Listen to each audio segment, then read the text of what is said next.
of the Fancy Agata Pro Club Championship. Still learning. 1 2 1 2 1 2 3 4. Here we are in Nepal.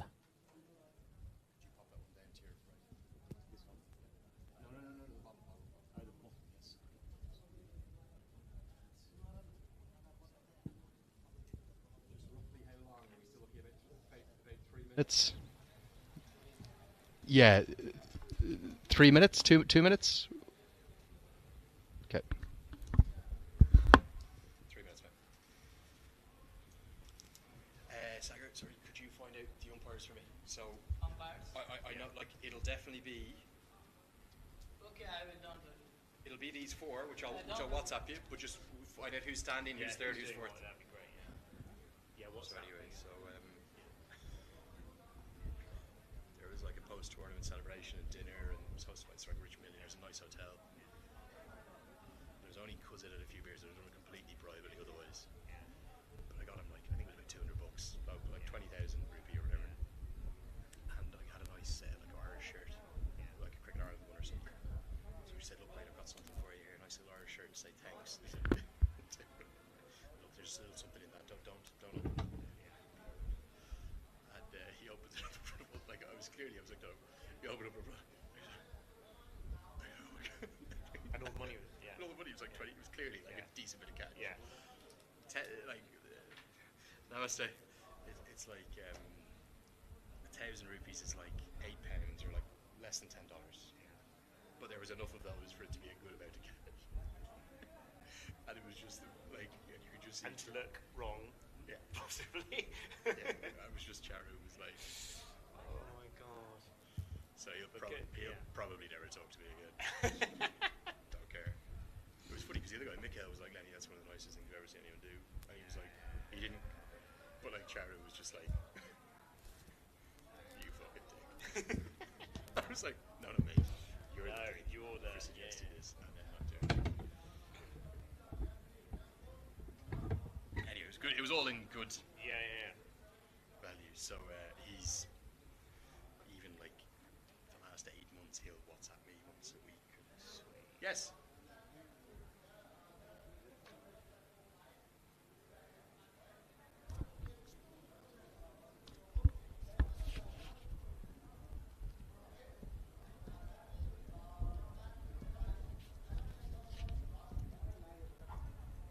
Yeah.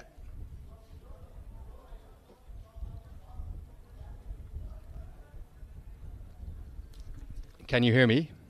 So we're going to go logos. I welcome to game number 2, and it's the clash between the Nepal Police Club and the Push Sports Club Delhi. Yeah, and then it comes straight to our commentary cam to tell you about the toss, and then we go to the lineups. Lovely. And can we just 100% confirm the toss result again? Yeah. Thank you. Confirmed.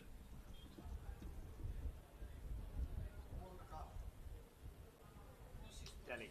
They won the toss and bat. Yeah.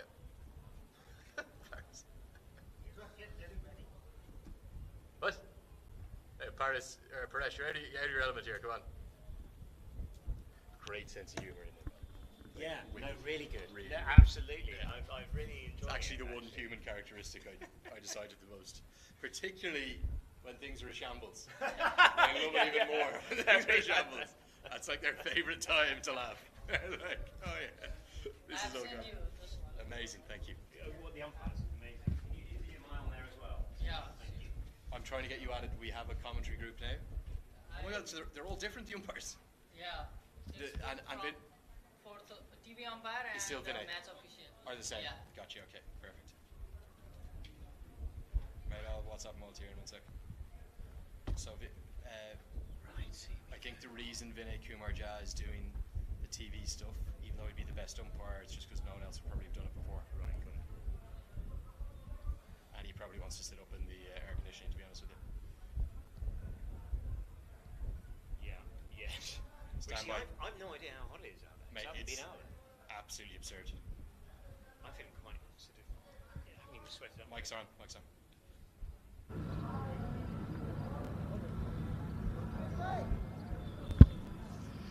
Good afternoon and a very warm welcome. It's a hot one here today in Barawa, about 32 degrees centigrade for game number 2 of the Fantasy Akada Pro Club Championship. This afternoon's game, it's the Nepal Police Club taking on Push Sports Delhi.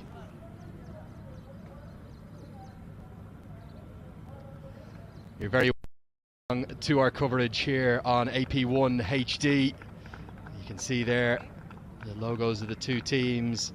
The first Indian side in action in this international tournament. 4 Nepali sides, 1 Malaysian, 2 Indian and 1 Bangladeshi. A little while ago, obviously with the first game running on late, Johnny, the Push Delhi club, they won the toss, decided to bat first. So they've followed the Malaysian approach.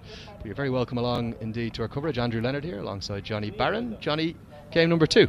All set. Well, fascinating. I think winning the toss and batting is probably a pretty good call, certainly from what we saw in the first match. I think the big thing, we halfway through that first innings, we felt 150 plus might have been a really interesting and defendable target. But of course, 132 didn't quite leave enough, to be honest, for the Malaysian 11 to defend. I'd bowl first. You always bowl first in these days in T20, don't you? Day or night.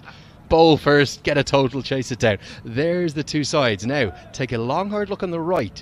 All Indians barring one. Isham Pandey, the former Nepal international player. He wants to get back into the international side. He spent 45 days at this academy down in Delhi. He's a very talented young left-handed batter. Keep your eyes on him. Maybe a bit better suited to the 50-over game. And what stories we have on the left. One in particular. Every single fan across the great country, whether you're in Biratnagar, in Bhairawa, in Pokhara, in Kathmandu, wherever you're watching on from, you're going to be delighted to see that one name there. Lalit Singh Bandari, the left-arm seamer, one of the stars of the Everest Premier League in 2018 in particular. Horrific car crash. Very nearly not just career-ending but life-threatening motorcycle crash, correction. And my God, it's brilliant to see him back. We saw him training in some of the social media footage, but he's going to be back on the pitch here at the Fantasy Akada Pro Club Championship. Well, they say there are no fairy stories in sport, and that is certainly one, isn't it? It was a horrific accident, and almost 4 years ago now, and to see him back in this environment, and what a stage, of course, with TV cameras here, multi-camera positions, of course. It's going out live across India, it's going out live as well across Nepal.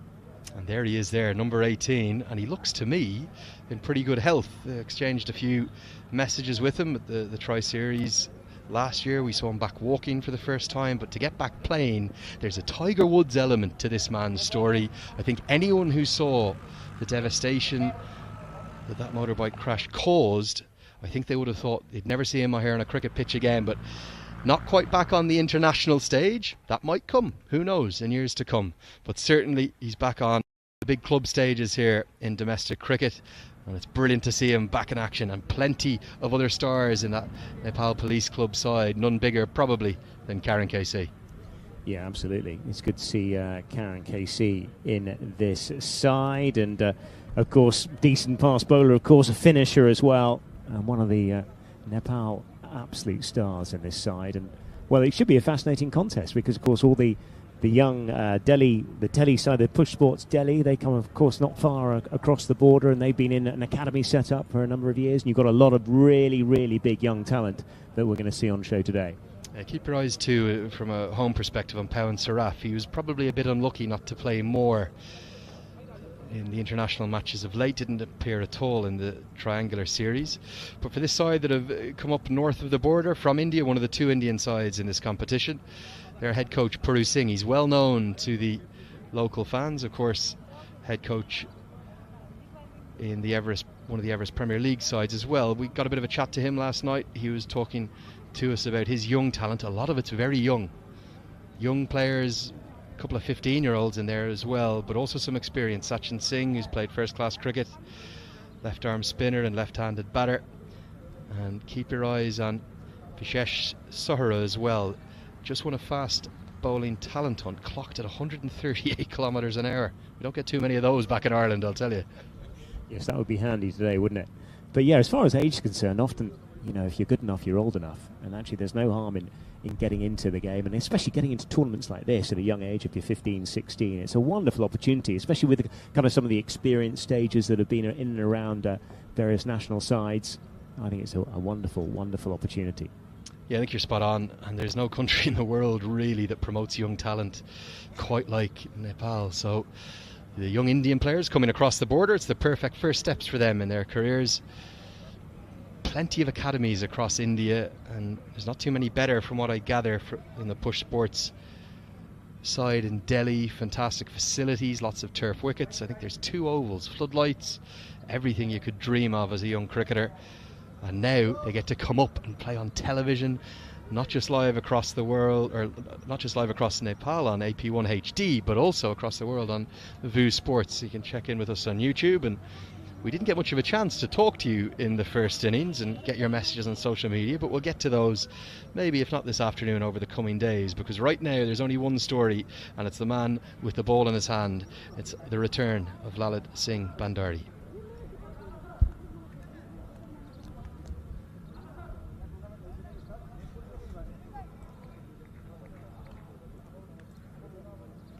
Yeah, it's terrific to see him just pouring away at his mark there.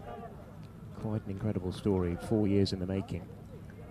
So what a wonderful, wonderful, wonderful opportunity for him. I think one of the most disappointing things about that injury, he was maybe just getting back into contention for the international side. Plenty of time, here he goes. A nice way to start, right into the block hole. He'll have spent a lot of time thinking about that. He was, of course, part of that squad, the Cricket World Cup qualifier back in 2018. But his first time on a pitch in 2 years and 3 months, and he's going to have just taken a very deep, heavy sigh of relief. Yeah, absolutely. On a length and a line first up. All you can ask for, really. You won't have seen too much of him, I don't think, Johnny Lalit, but he loves a celebration as well, so keep your eyes peeled if he does pick up wickets. I think there'll be extra emotion given all of the circumstances.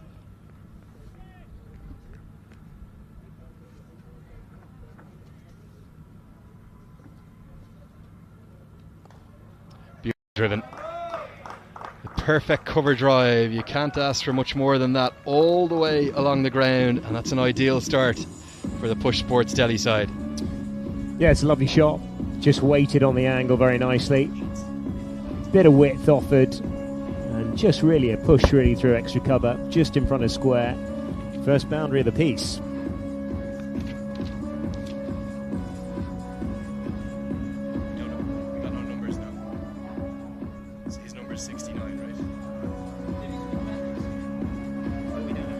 Yeah, and you can see there a little bit of work having to be done by Sagar Dakal to make sure the ball can be found.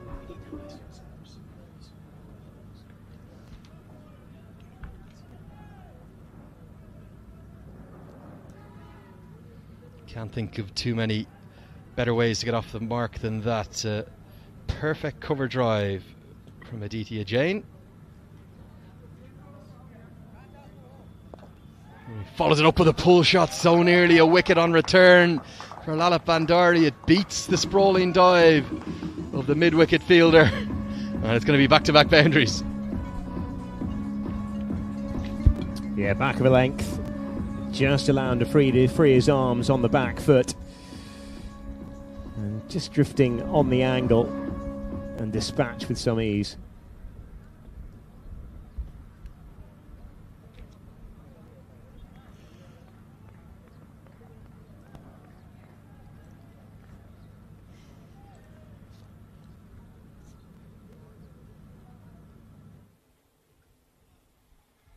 Oh dear, full toss, and I just wonder, is this going to be a no ball?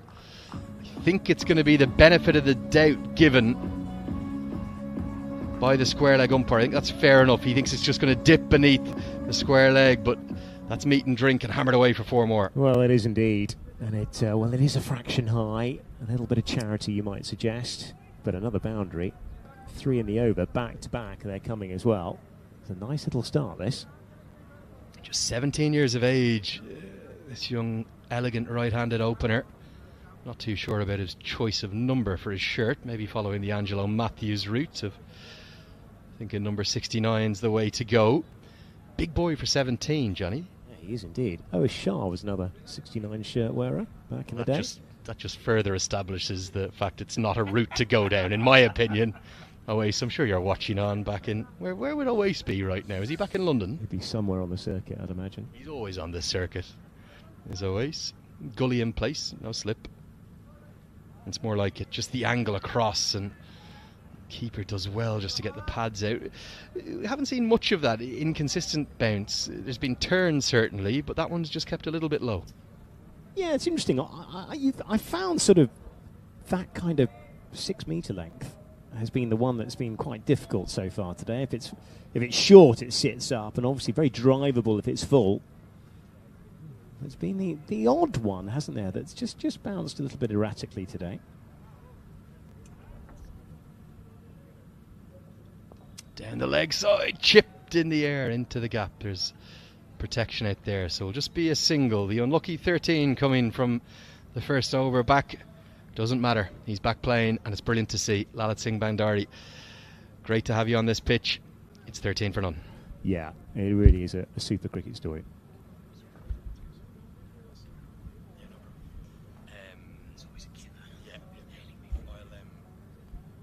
I'll do that more when I'm doing it. Sorry, to be honest, they won't have noticed on air because they'll have just gone. They'll have probably gone before he even said 13.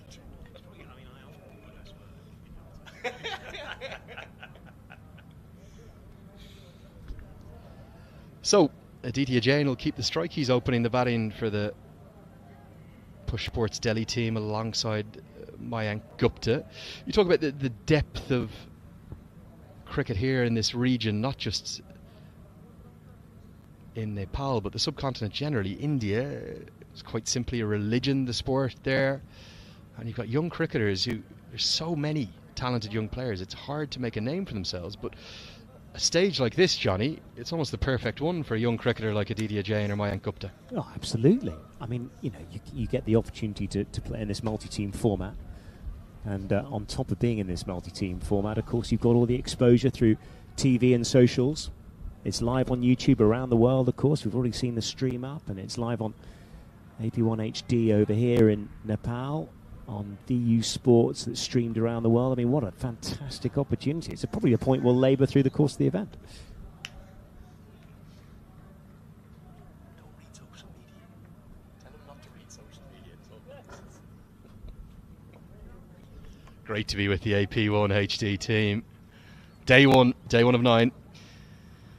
And here's big Gulshan Jha, a young bowler who has not just excited Nepali fans, but he's literally got the speed gun moving, clocked it, I think, approaching 140 kilometres an hour. He's just 16 years of age. You'd never imagine it from the broad shoulders that he has, and he's going to hope to bounce back from that really disappointing sole performance against Papua New Guinea. Just the 1 over, none for 20, and then he went off with an injury. Yeah, that's wheels in any language. In old money, new money, call it what you like. That is rapid. No question about that as far as the pace is concerned. Strong, really strong boys.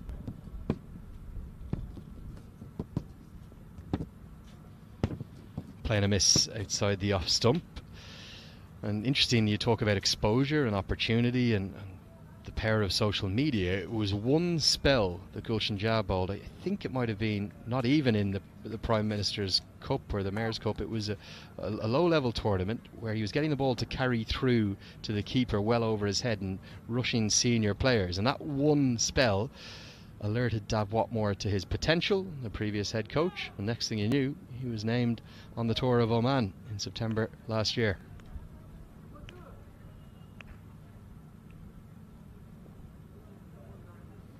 Big strong action, not great carry through, and maybe just an indication again of that slight two-pace nature to things here. Yeah, and Aditya Jain, he kind of looks as if he's a man in a hurry as well. Looks like he wants to put bat to ball, hasn't he? The way in which he's gone about his business so far today. Swing and a miss. I think his partners just walked down to him and said, "Do you mind if I face a ball?" We've had 9 deliveries. I'm yet to get one. Come on, mate, give me a chance. You often get probably a good counter, isn't he? Often find it in T20. Limited opportunity, you've got to make it while you can. A nice setup though, doesn't he? Very still. Pointer release. And that's good bowling from Gulshan Jha, right into the V of the bat and a very good length. Yeah, it's a nice bit of batting that actually as well, because that's a firm push. You feel he's just kind of testing that extra cover region. He could just open his hands a little bit, couldn't he, and start threading the field potentially. It's kind of a risky length in the power play. You see Pawan Saraf, even though he's not the captain, all that experience he has. Nepal under-19 international captain, and then with the senior side, he's directing the troops, telling them the angles to get to. This one's going to angle down the leg side, but again, not a huge amount of bounce, just keeping a bit low despite the pace of Jha.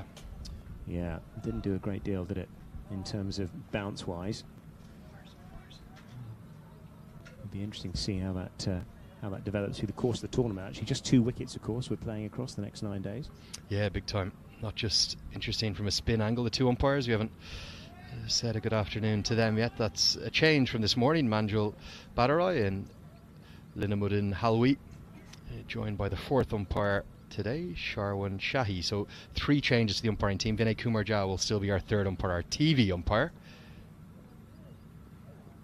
And this one's picked up, and picked up beautifully. It's going to go all the way for a maximum. Finally, he's picked up the trajectory of those deliveries. Only back of a length, not too short, and dispatched for a maximum. Yeah, the trick with that is he waited for it. Waited well. Just looking here, dropping in short, and he was on it like a flash. It was a front foot pull, which is a big shot to play. 19 without loss. Really need to speak to the DJ. There's got to be another.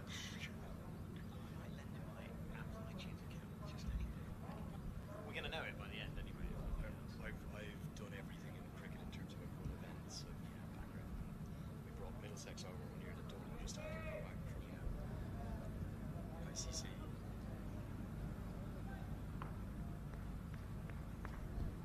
And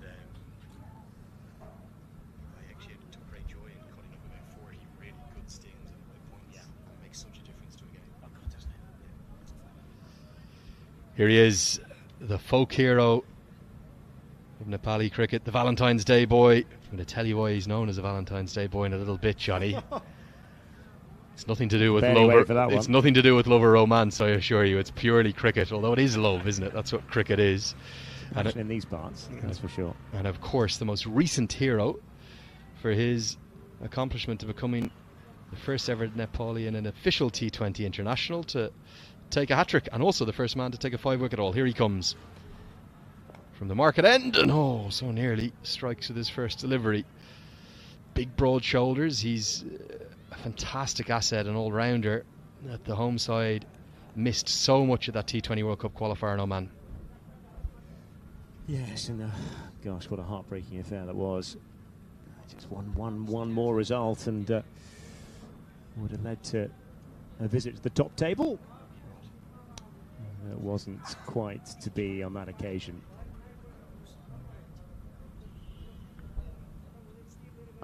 Smashed down the ground, and the misadventure of youth perhaps doesn't know who's bowling to him, because he stood there and he's pongoed Karen Casey miles out of the ground from just his 2nd delivery. He's 17 years of age. He says, Karen Casey, who are you?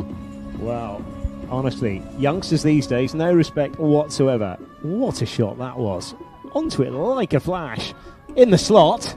And wow, what a finish. And he's just checked that drive as well. Beautiful bit of batting, held the pose, lovely stuff. I think young Mayank Gupta knows that there's not just television cameras here, but there's also photographers here holding the pose. And if we talk about talent, this youngster's stats in youth domestic cricket in Delhi are quite something. He's a real talent, 17 years of age. I hate to think of what year he was born in. 210 matches he's played in domestic cricket there, averaging nearly 40, strike rate well over 100. They're great numbers. Well, they are, aren't they? They really are. And if he carries on batting through the course of this innings like that, well, I tell you, the little ball manufacturer around the corner is going to be in for quite a busy week, I suggest. The phone must be ringing off the hook. Lucky he's close. Well, Puru Singh was kind enough, the head coach, to give us a few tips about all of his players. Obviously, we were having to do our research beforehand. Wait till you hear what he said about this young man. It was just the one line. Left-hander, he can hit some really long sixes. So the coach knows his players. You can't say fairer than that, to be fair. Does what it says on the tin. Yeah, talented. Talented, and we've had a glimpse already. This is competition. This is its brilliance, though, isn't it? It's not just giving exposure to 4 domestic Nepali sides and building relations down south of the border with India and the domestic cricket associations there, but also with Bangladesh, with Malaysia. And it gives all of these cricketers, whichever country they're from, a real opportunity to make a name for themselves. Well, you might find that the evolution of this event is that the other countries that are participating start to host something similar, and then you see club sides going back in the other direction. I mean, that would be a fantastic opportunity to develop further players. And oh yeah, Long On's gone back, understandably.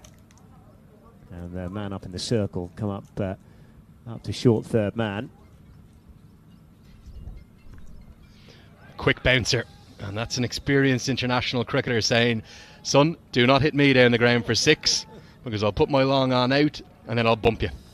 Absolutely, I like that. A bit of a double bluff. Well, technically a bluff, wasn't it? But yeah, that was sharp. We haven't seen a mass of wheels, have we, through the course of the day thus far? And it hopped off a length as well, you feel? Yeah, Karen KC can certainly get the radar up above 130. He often, I feel, bowls within himself because of some of the injury problems that he's had. He's so strong. And goes for the slower ball bouncer this time. That's really good thinking. Might have gone for the big maximum early in the over, but he's come back like the veteran that he is. So at the end of 2 overs, the score is 19 for none.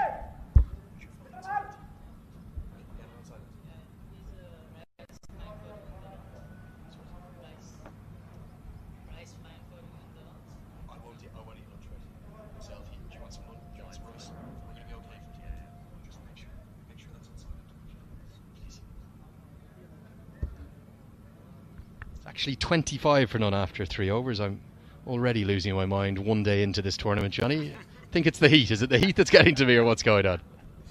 Well, I've got a feeling we've got some long days, but I mean, what a place to be, though. It really is a magnificent experience, and actually the numbers are just building up. You feel actually through the course of the weekend we could get some real crowds here. Yeah, absolutely. And let's talk a little bit about the format of the tournament. 8 teams, 2 groups.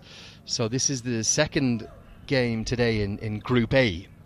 Obviously, if you missed the action this morning, the Malaysia 11 went down to a rather humbling defeat to the home side, CAR 11, who scored a comfortable 6-wicket victory. And this group is rounded out then by the 2 sides we're watching now, the Nepal Police Club and the Push Sports of Delhi from India. Oh, that's beautifully bowled. Look at the carry. And it's too quick even for Dilip Nath, who's had the gloves for the international side. That is magnificent, and that's why Gulshan Jah is so exciting. Well, that is back of a length, and it's leapt as well, and it's done everybody. And you have to bend your back to get something out of this surface, but that was a cracker. Oh, God, looking at that, that has hopped. It really has. The keeper had no chance either. Went through his hands. Should be stopping that, though, Dilip Nath. It's facing international speed bowlers, you've got to get your glove work good. 17 matches across the 9 days. Format's pretty simple, so we won't have to explain it twice. 2 groups of 4. The top 2 in each group go to a semi-final, and the winners of those 2 semi-finals advance to our grand final on Saturday the 16th of April. We will have a 3rd place playoff as well. But the reality is that the 17 games, you've got 2 games every day apart from the grand final day, so only 1 lie-in for us across 9 days. What's going on, Jaddy?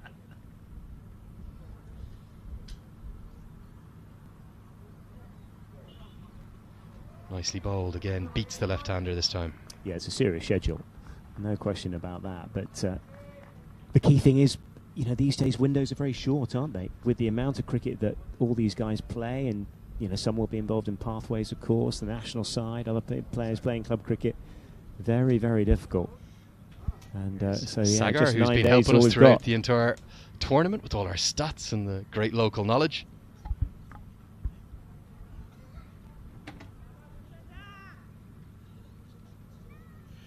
And great to have all of the AP1 HD team getting things up and running so beautifully on day one. Cut away, but straight to the fielder this time. Johnny, you talk about that tight international schedule, but isn't it fantastic to see international players here, and not just a few of them, in great numbers, the likes of Karen KC, the likes of Sagar Dakal and Pawan Saraf. Lots of stars coming down here to Barawan, not just up in Kathmandu. Well, I think that's great. I mean, you know, it's all about this direction of travel, which is to grow the game into Nepal and grow the game outside of the kind of core metropolitan areas, if you like. And I think, you know, the fact that everybody's embraced that aspect, or the spirit of what people are trying to achieve, I think is just terrific.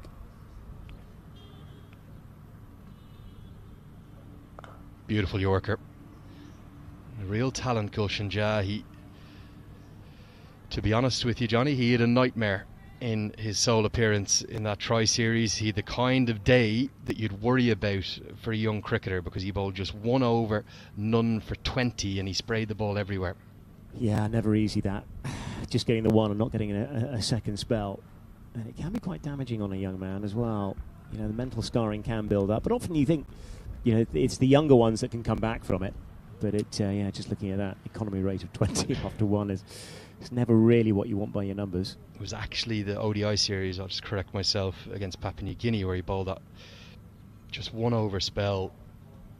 And I had some concerns for him, just difficult to come back from that as a young cricketer. And then just overs later, he was at, I think it was backward point, and went down with what looked like a reasonably nasty injury, but he's back to full health, and he's a really strong, tall, fast bowler. He's got all the qualities you'd want.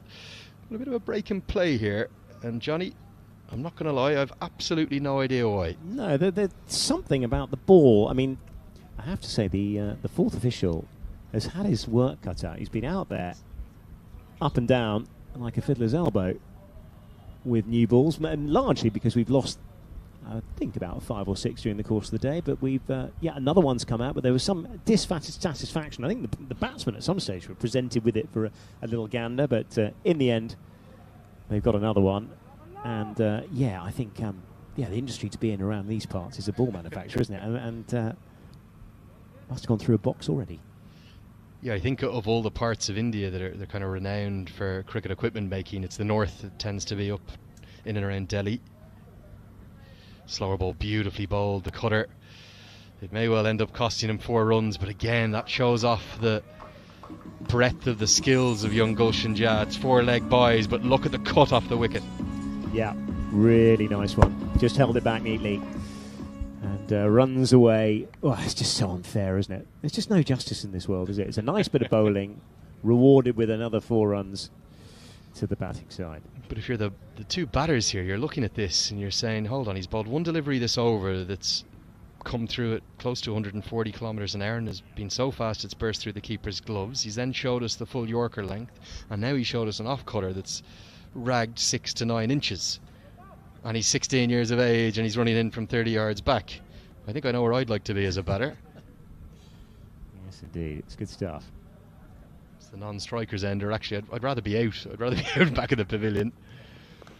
Beats him again for pace, completely rushed on the pull. This is a really fine demonstration of the potential that Gulshan Jah has. It's not the finished article yet, but really good stuff from him.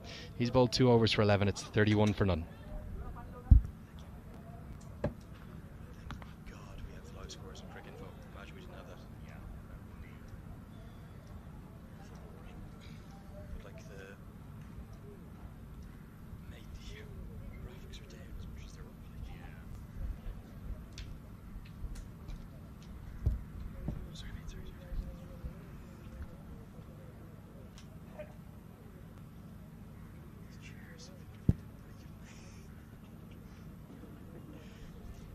Three bowlers used so far, including one of the most heartwarming overs probably any time in the last decade in Nepali cricket.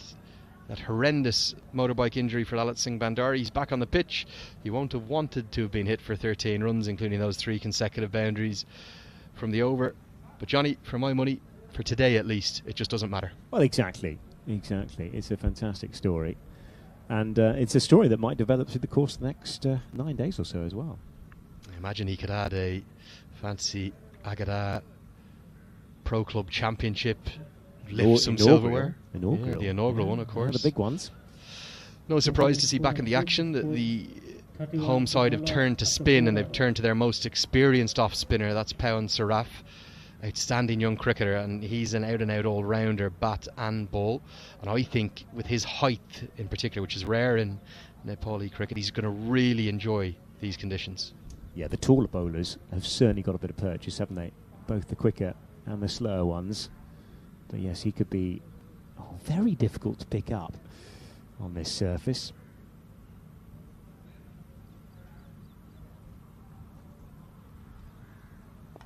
Starts with a nicely flighted delivery. He's very much a classical and orthodox off spinner. He's out of the mould. If I refer to an English bowler, you'll know well. He's out of the mould of a Graham Swan or the like. Yeah, he is. Well, Swan, incredible. Leading off spinner for England in Test matches. 259 wickets across a career spanning 66 matches. I never really replaced him, to be honest, Graham Swan. A super cricketer.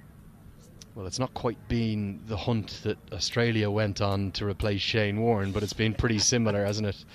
And speaking of Shane Warne, you can see in the bottom right of your screen there the hashtag 23forever, and that's just a very small tribute from the cricket-loving nation of Nepal to the great bowler. There's some imagery of him around the ground.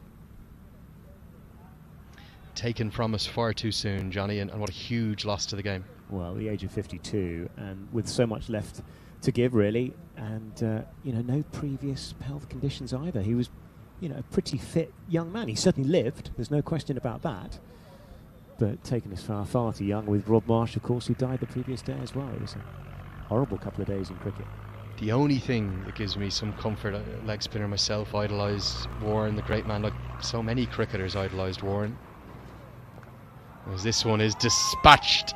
Don't even need to look for this one. It's gone miles out of the ground, I believe. A massive 6, the biggest of the tournament so far, and it's belonging to the broad young shoulders of Aditya. Well, it's a beautiful shot. It just landed in the slot. He still had to get rid of it. Look at this. He waited actually, didn't he? And just a lap slog in front of square. Must have cleared the ropes by about 8 metres. Brilliant stuff. Did you say 8 metres or 80 metres there, Johnny? I don't think our cameraman's got anywhere near that. Yeah, did I say 8? Or did I mean 180? That's gone literally out of the ground, isn't it? It has. Yes, a little light on my mathematics there, Andrew. Certainly a few more than that, but my word, it just big hits, particularly for a 17-year-old. I know we often see 15, 16, 17-year-olds play up the grades in men's cricket, but that is a big hit. Well, he's a big solid boy. We can safely say that. Sort of kind of body shape that belies of 17 years. But boy, when it's hit, it stays hit. Yeah, sparkling start for the visitors from India. We've seen 2 stars of the international game, Karen KC and Pawan Saraf, being dispatched for 2 big hits. The only thing I was going to say finally about Shane Warne before that 6 interrupted us, he may have only lived 52 years on the planet, but he probably lived 150 or 200 in that time with everything he did. Oh, didn't he just? I mean, what an extraordinary life. I don't think he ever went to sleep, did he? I mean, quite extraordinary, but he was what an athlete to deliver 1,000 wickets in international cricket alongside all the other accolades. Quite incredible. Down the track over the offside this time. It's a very good stroke. Controlled use of the feet. Probably not quite out of the middle of the bat, but gets enough of it to evade the mid-off fielder and get 4 runs. Yeah, just a slight adjustment, wasn't it? Decides to go inside out on that occasion. Recognising a big gap up and over mid-off. Lovely use of the feet. It's an effective bit of batting, actually. Really effective.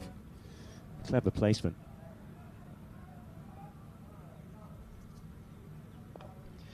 I think Saraf has been guilty of being too full in that over. We'll get to the end of the 43rd. It's an expensive one, 12 runs coming from it. End of the 5th even, it's 43 for none. It's at the end of the 43rd over there. Correct. Sorry, no one knows what I'm saying. They just go along with the flow because it sounds like it's full.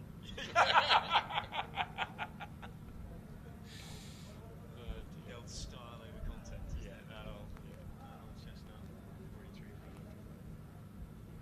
none. After 5 over, Push Sports Delhi total score 43 run for no loss. 43 run for no loss after 5 over. This is Chitwan leading wicket taker. And Guru Singh was coach of Chitwan.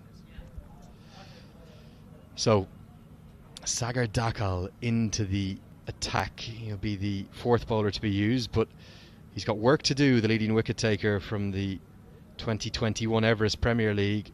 Bowls really good, aggressive, quick left arm spin, and there's a little bit of an irony, a bit of a twist at play here, because Sagar Dakal was much loved by coach Puru Singh, who was coaching the winning Chitwan Tigers of the Everest Premier League last year. Now he's trying to dismiss his young batters from Delhi.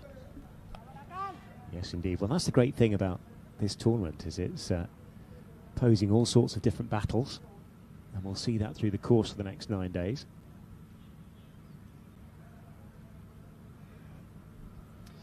Dakal probably a little disappointed not to have played more internationally since he was called up after that EPL campaign. Does this quite often. May not have seen him before, but for just his first delivery, usually doesn't tend to release it. And interesting to see that indeed Aditi has given his hand away, feigned, not just feigned, he was going down the track. I think he thought the ball was going to be delivered. Hit down the ground. There's protection out there, so should just be a single. Just Karen Casey's ballerina feet keep him inside the rope. Yeah, another nice looking bunt down the ground.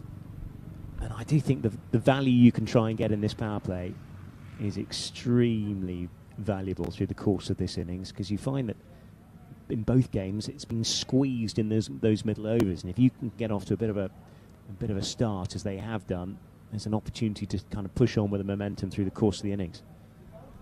I think whatever the conditions, whether it's a 200 plus wicket or whether it's a 140 average wicket, you want to get off to a good start, and that has to involve some risk, particularly in T20 cricket. The power plays in ODI cricket and T20 cricket have grown very, very differently.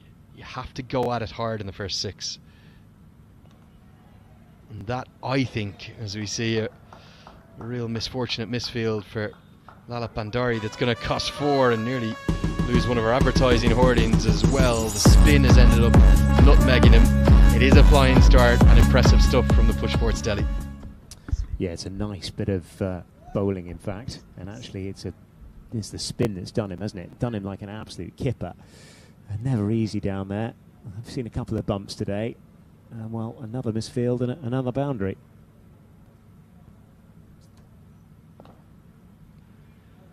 Yeah, and one thing that Lalit Bhandari will have to build up over time will be his mobility in this recovery from this accident. I think the bowling, in one way, will actually come more naturally. You'll have the muscle memory of that, but just that flexibility and mobility coming back into the body. Hit into the leg side. This is a big strike, and it's going to go over the head. These two young batters are making a big statement here. They've hit 6s aplenty, and they've all come off the Nepali international bowlers. Keep your eyes on these two, Aditya Jain and Mayank Gupta of Push Sports Delhi, off to a flyer. The 50 comes up inside the power play. Well, it's a lovely shot. It really is, and it's a pick-up on the slog sweep again from just outside the off stump, and it's soared away. Here we go, get another little glimpse here. Lovely use of the feet as well, and just hitting to the longest part of the boundary and disappeared comfortably. You can see those fans just coming into the weekend here. The main day off is the Saturday. Tomorrow she should see some good crowds. In particular, as the word spreads across Barawa, the Lumbini province. I think the previous delivery, and misfortune this time, the underedge is going to cost him 4. The bowlers, particularly the spinners, have been too full. This time he tries to overcorrect, darts it in, and the under edge runs away for 4 more. Yeah, unlucky really. It's happened on 2 occasions, hasn't it? Two kind of attempts to late cut, and both have gone for 4. And that one, well, there's a thin edge, and nothing anybody could do about that. Nobody back on the rope in those positions. Another boundary. This has been a very, very handy over, it's safe to say. Just going to see a leg stump guard taken in about the most unique way I've ever seen it. We've often talked about Shivnarine Chandrapal taking the bail off and tapping it in. Bless him, he'd still be scoring runs now, wouldn't I he? think he is actually is he somewhere. But Mayank Gupta's just whipped the leg stump out and hammered it into the turf. Confidence, the arrogance, the misadventure of youth. The end of the power play. 6 gone. It's 59 for none. Brilliant start. Paresh, one more, mate. Go used to. Yeah. These 2 kids coming back, mate. They really can.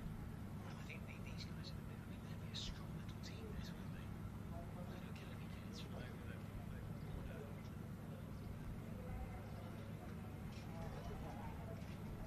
So it's actually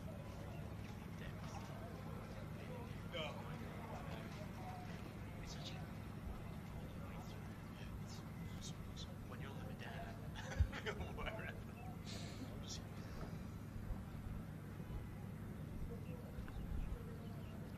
So that's the power play being signalled. We move into the power play 2 now, which is the remaining 14 overs of all T20s. And a tribute to Shivnarine Chandrapal being done this time. I think maybe the umpire had a word and said, you can take the bail, please don't take the stump out to mark your guard. Yeah, well, it's the biggest power play of the 3 innings thus far. Much better from Pawan Saraf. That's the length you need to be at. If you get too full, I think you don't bring the turn that this wicket has to offer into play. Yeah, absolutely. And also, with that height, you want to be utilising the bounce, don't you? On a length, or just a fraction short of it. Just wonder as well, potentially a little bit of complacency from the home side. They'll beautifully bowled and an outside edge, and that complacency is gone thanks to Pawan Saraf, who's just dragged his length back. Another audacious shot attempted, this time by Mayank Gupta, who was looking to go inside out over extra cover. He's found a feather of an edge, and Dilip Nath holds on to a very good catch. Yeah, he's played quite nicely in this innings, but that was an extraordinary shot. It really was, especially after just a wild sweep for the ball wide of the off stump. And actually, it's a nice bit of keeping, isn't it, from behind the stumps, because that is not easy with all the back flourish in front of you. And it is 59 for 1. I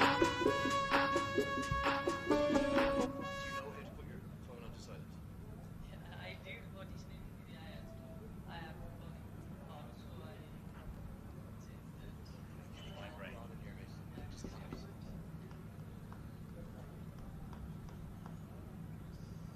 So this is Anindo Naharai.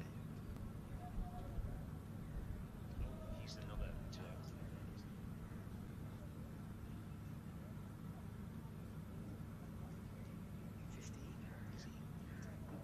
He looks 15 as well. Just the same.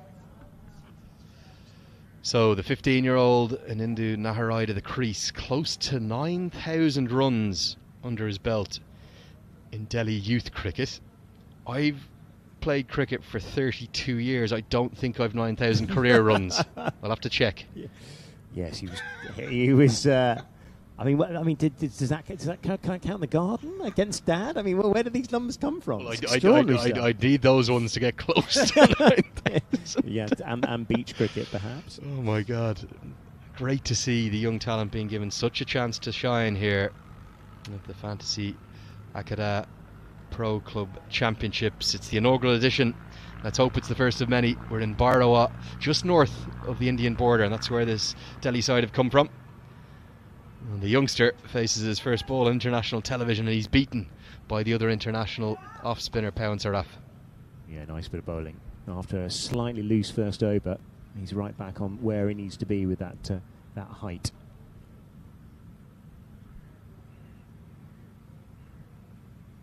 Beautifully bowled. It's a dream conditions for an off spinner, angling it in from around the wicket, a turning pitch and a left-hander on strike. Absolutely perfect. The ball moving away from the bat, and that gripped and turned. It's been good, this. Joining these dots with the wicket as well to boot. Brilliant captaincy. Love to see this from Manjit Trestra. Not just the first slip in place, get the second slip, almost a gully in there too. Bowled him. Excellent bowling from a very impressive cricketer. And Indo Naharai will have his days to come, but the 15-year-old's been outclassed. Dot wicket brilliance from Sarath. Yeah, super stuff. It really was. Tested him with the ball wide of the off stump in the previous delivery. It just got a bit tighter to him. And it was a tentative prod, really. That's what killed him. He needed to be a little bit more assertive. But we'll get a chance to have another look at it, I think, in a second. But anyway, it wasn't quite to be for him. But no doubt we'll see him star across the course of this tournament. A bright talent. Yeah, that's the great thing. 2 more group games for that youngster that we've heard a lot about. But he's been dismissed for a duck today by this beautiful piece of bowling. The top of off stump, whatever you bowl, that's what you want to hit. It's 59 for 2. It's 20 seconds too slow. Oh, this is our man. Look. So here comes the Nepali. Nepali in the Delhi team. It's the kid I introduced to last night.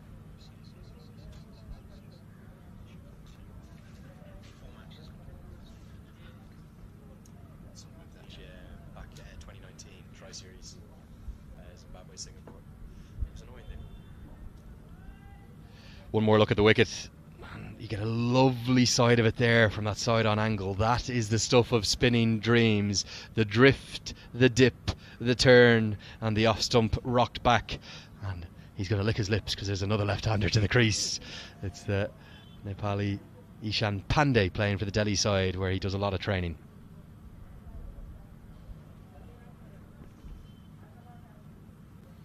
Brilliant over. 2 wickets in it.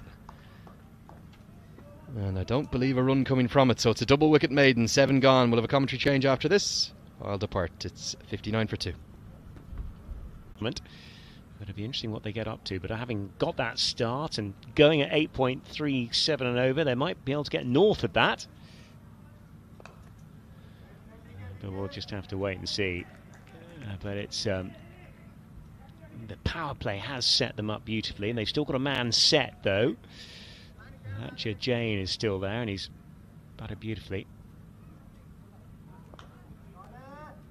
Oh, lovely looking shot through extra cover. It'll just be the single. Almost thought he might have laced or found his way through the field on that occasion. Yeah, it was a very good looking shot, but just for a single. And they have the base now to just go after the bowling, probably after 10 overs or 13, 14 overs, and don't lose any wickets.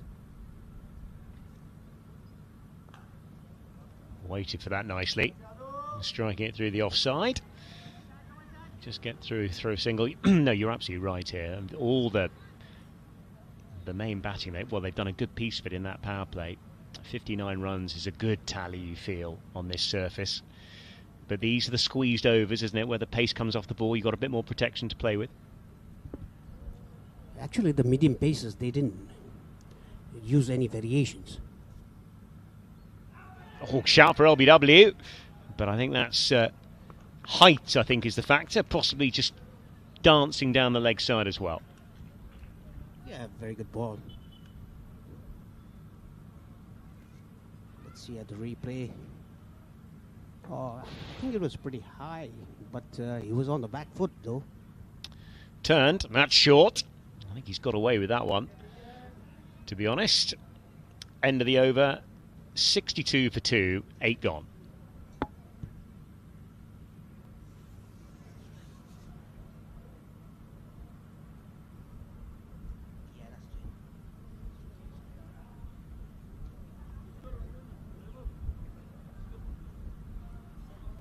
Total score of Push Sports 62 for 2 loss after 8 overs.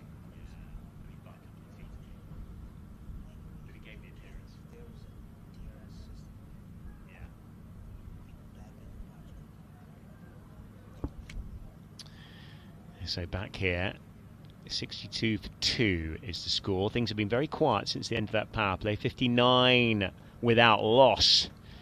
2 overs ago. But things have been very tight. From Sagar Dekal. Flicking in front of square. Just a single. Yeah, Pawan Sharaf, the last over he bowled a maiden, double wicket maiden. That kind of a trajectory that he should bowl at. No, absolutely. And chatting to Andrew before this game, he felt that Sagar Dekal was going to be a real threat on a surface like this with the height and the skills that he possessed, and that's been exactly that so far. Bit of a rough first over in the power play, but since then he's been absolutely immaculate.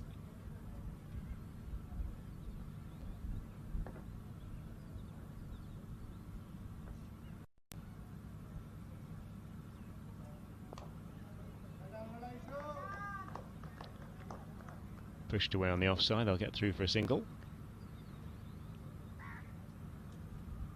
Yeah, I think the Delhi team, they are on a building stage now. Just keep wickets in hand, just play like this, 6 or 7 runs per over till the 15th over, and then attack. Yes, and actually, the way in which Nepal Police Club have gone about this, they're kind of dictating the show now. And the key thing is they've kept young Aditya Jain fairly quiet, actually, in the last few overs. Yeah, that's very good bowling by Pawan Sharaf. Darting it in. Haven't given any room to Jain.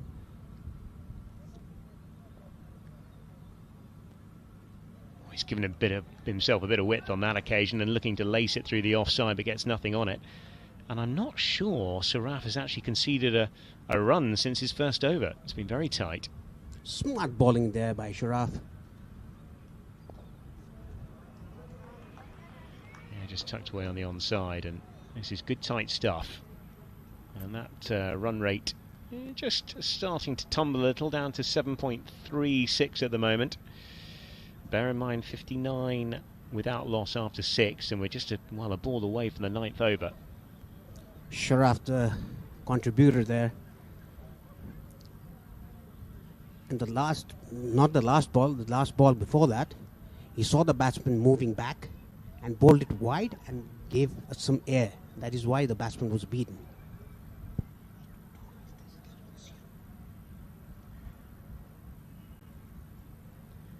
Shorter, just dropped in there and looking to cut off the back foot, and that'll be the end of the over. Another good one from Sharaf. 65 for 2 after 9. After the completion of 9 overs, Pussy Sports Delhi 65 for 2 wickets.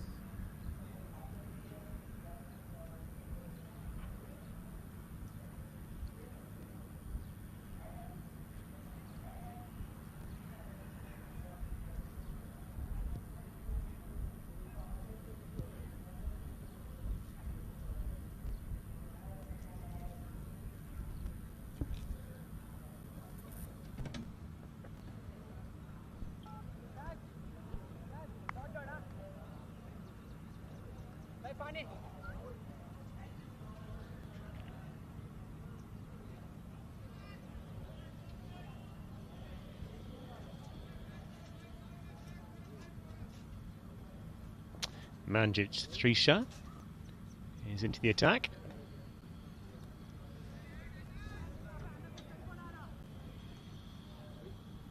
And he's just, the first ball. Jain looking to tug it away on the leg side.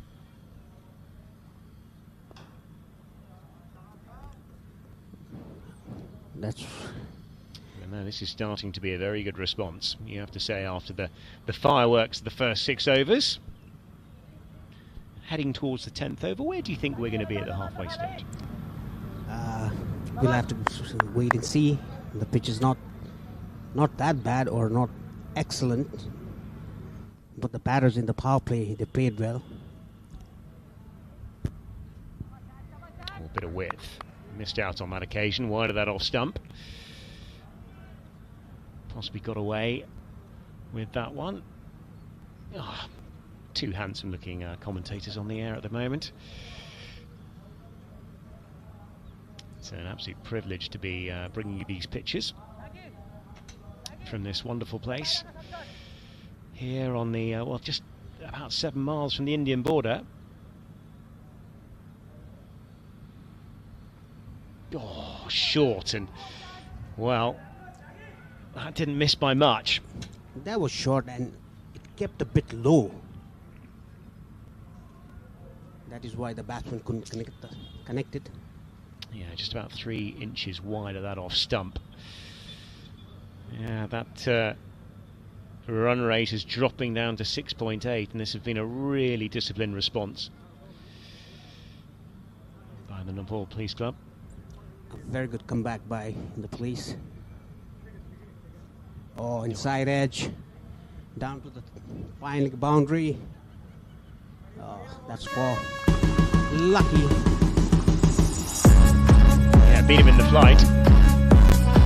A welcome boundary for Delhi team. Boot Sports Delhi. Welcome boundary for them. Unlucky Sagar Dagal. You have to see Sagar Dagal's response when he takes a wicket. His response after taking a wicket. Yeah, the only boundary we've seen since the end of the power play has been through a full shot there.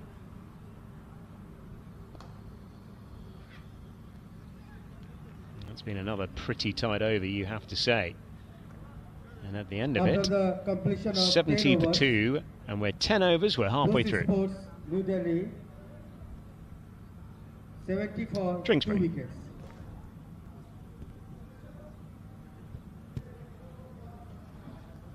दस over को समाप्ति पछि booth sports Delhi 70 run 2 wicket को नुकसान।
Well, 70 for 2 after 10 overs, halfway there, and after 59 without loss after 6 overs, you have to say that I think Push Sports Delhi might have been fancied a slightly better position than this, but they still got a base to go.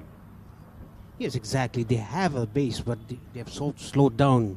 Courtesy Pon Sharaf. He's taken 2 wickets in 3 overs, giving only 15 runs. That's a very good bowling.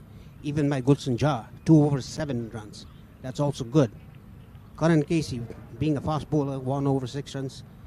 I don't mind that. Just 6 hidden. Pawan Saraf has bowled absolutely superbly.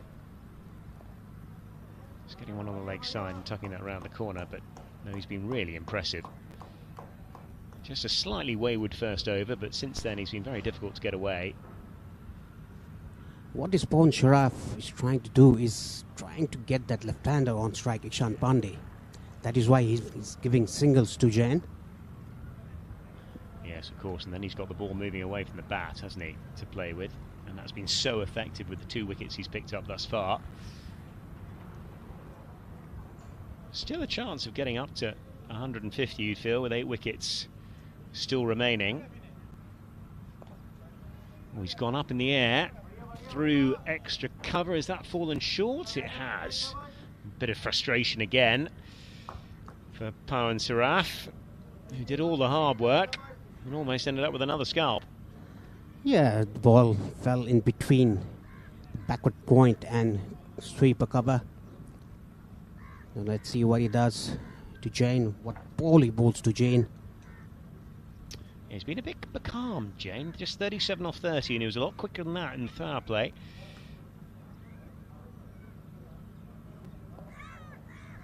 And again, looking for the big one. Oh, there might be trouble here. Oh, he's got back. A yes, no, maybe. But yeah, looking for the big shot, and was quite a bit early on it, wasn't he?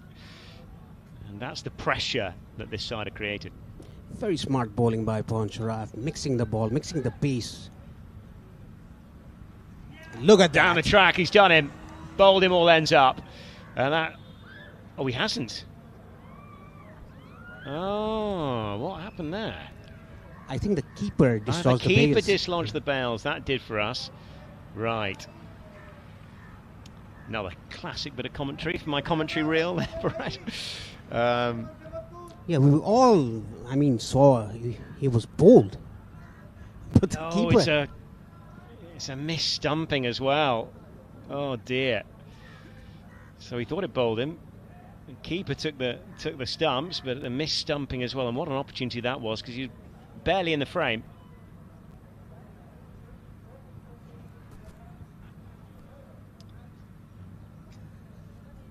The ball bounced off his gloves, and his gloves hit the stumps. Yeah, he's probably got half an hour to take that, hasn't he?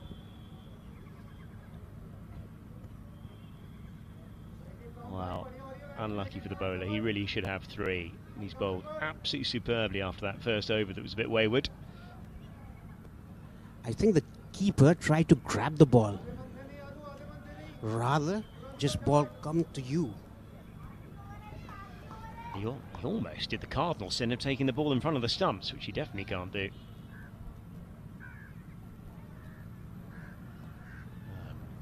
Just off the pad on that occasion. But they're very becalmed image now, isn't it?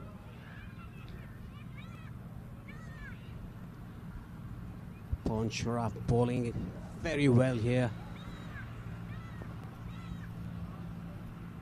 Yeah, very lucky. And just a single worked into the onside. On the onside, and this has been terrific stuff. Should have 3. And after 11, 73 for 2 for Push Sports Club Delhi.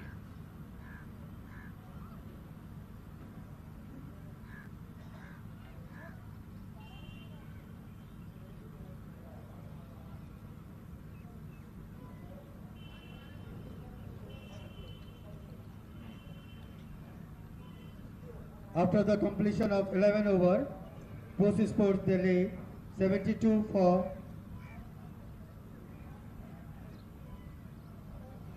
2 wickets. 73 for 2 wickets.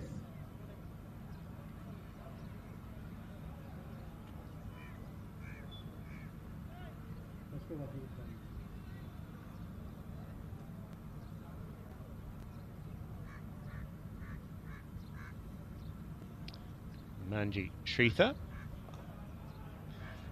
Doesn't get to the pitch of it and falls, just punching that to backward point. And while we talk about him being becalmed, and Anjan Jain goes for 38 of 34 balls. This is what experience is all about. Manchester has played cricket for more than 15 years, more than 2 decades, I think. That's experience. Look, that's enough, Karan. That is why it went straight to the backward point. Simple catch. Manchester bowls, cutters, mixes his ball. It's 73 for 2.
Shreetha, he's in again and wide of the off stump.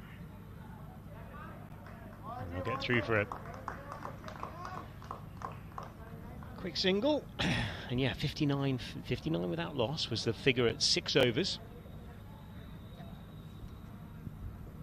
The captain is in for Push Sports Delhi. He's also a wicket keeper.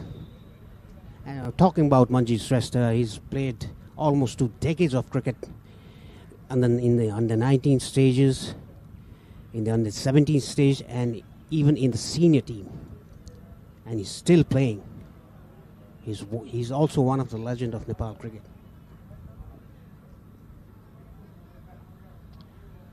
Yes, I had a chat with him last night. He was looking forward to the course of this tournament.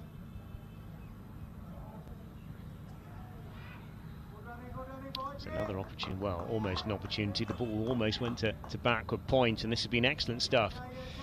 Yeah, 59 without loss after 6 overs, and it's now 75 for 3 after 11.3 overs. And I have to say, this batting innings of Push Sports Delhi has been strangled brilliantly by the Nepal Sports Club. Yeah, Manjeet Shrestha used to be a medium pacer, now he's bowling spin, or he's bowling short run-up cutters. Oh, that's a good ball. Right on the money, but couldn't stop the single. Yeah, it's good discipline stuff, this. And it's been very impressive, actually. This crowd is building up nicely. Seen a good few come in through the course of the day. There's a pavilion up here. You can see our commentary position. The police club, that's their dugout. Another dot ball, and this pressure just continues to build. Like I said, Johnny, that's experience. The experience that he has. That is why he's so successful and still playing. I mean, still playing the club games.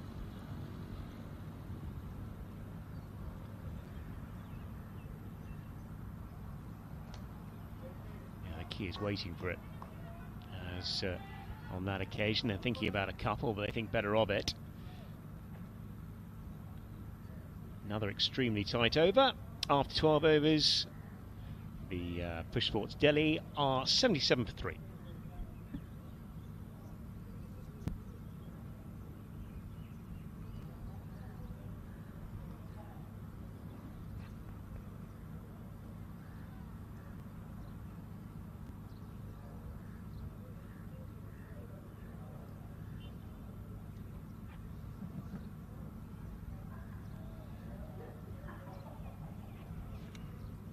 So back out there, 77 for 3. Here's the score, just 8 overs left, so there's still a platform here. You have to say for Push Sports Delhi to push on. The Nepal Police Club have bowled extremely well. And it's Prem Tamang who is into the attack, bowling his little right armers.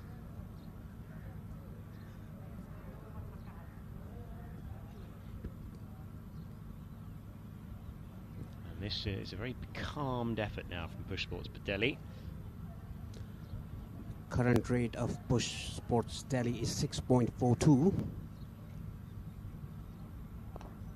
Nice use of the feet down the ground, but he might well fall. Oh, he doesn't. Oh dear. It's a drop. Not only a drop, it's a drop and it's over the road for a boundary. Sagar Darkal is the guilty party on that occasion. And that could be a miss. Actually, he really didn't judge the ball. I must say the technique was a bit... There was a flaw in the technique.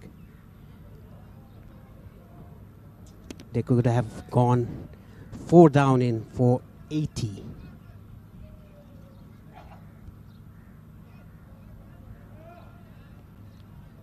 Yeah, bowling around the wicket, tossing it wide of the off stump. It never looked like that he's going to catch the ball. Yeah, it's kind of regulation at this level of the game. Wide of that off stump, he waits actually. There's a good bit of fielding at backward point. That's more like it, really. Prem Tamang doing a very good job there. Unlucky, a drop catch off his bowling. Tossed up and that's slogged away on the onside. Has he got a big piece of that? Think he has. Couple of bounces. Oh no, it's a big one, all the way. Got an indication from the fielder. Another maximum, we haven't seen one of those since the power play. That's actually insult to injury. He should have been gone, Ishan Pandey. The catch was dropped and he hits one for the 6.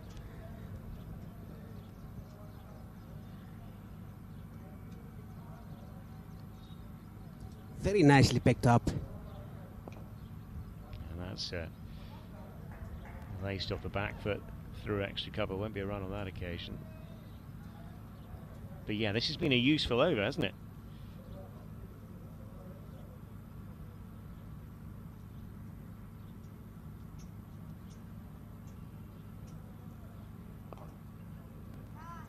Driven down the ground, it'll just be a single. That will complete the over after 13. Push Sports Delhi are 88 for 3.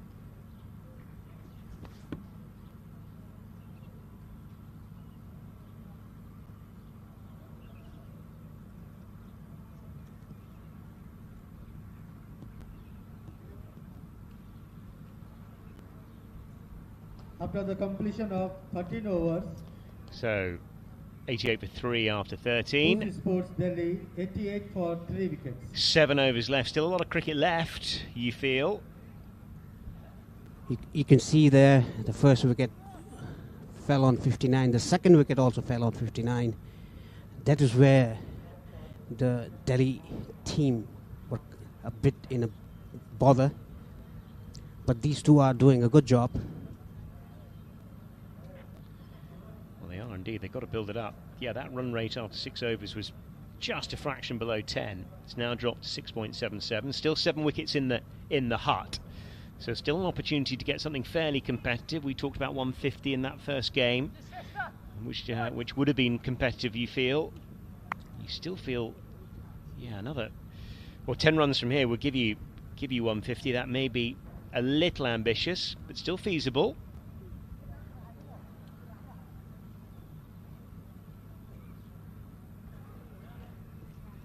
Nice bit of bowling wide of that off stump, and Treesler just tempting him, isn't he? Outside the off stump. Yes, that was very well disguised by Manjeet Shrestha, lobbing in it. 11 runs came off the last over of Prem Tamang. which could have been first ball wicket, and you never know. Absolutely. Be interesting to see how critical that drop might prove to be through the course of this innings and this game, the second match on our first day. Got 17 to bring you across the next 9 days. It really is a festival of cricket. It's wonderful to see local support turning up at the ground. We feel that will increase over the weekend, certainly.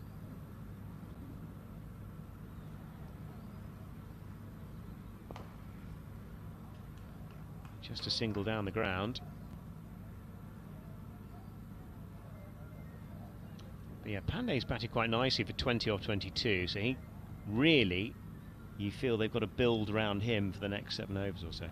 Yes, exactly. I mean, these two pairs should just nibble the ball around till the 17th over, I say, without losing any wicket. Then go for a big one.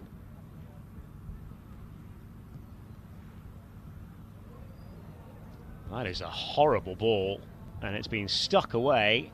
I think it's been stuck away for a couple, but I think the umpire's arm will go out as well, because it was a awful delivery, way above waist out. Is that not a low ball? Yeah, he tried to do what he did the other ball, not the previous ball. Yeah, that's over head high. Why isn't it a no ball? I just wonder, because he was down the pitch. That might have been a factor. Yeah, banged into a length and just drilled down the ground. That's a bit better. Found the surface on this occasion. Yeah, that's over the head. Full toss over the head. That's a beamer. Oh, it's a horrible delivery. I think, being fair, we can say it slipped, I think. Paresh, what an awful delivery.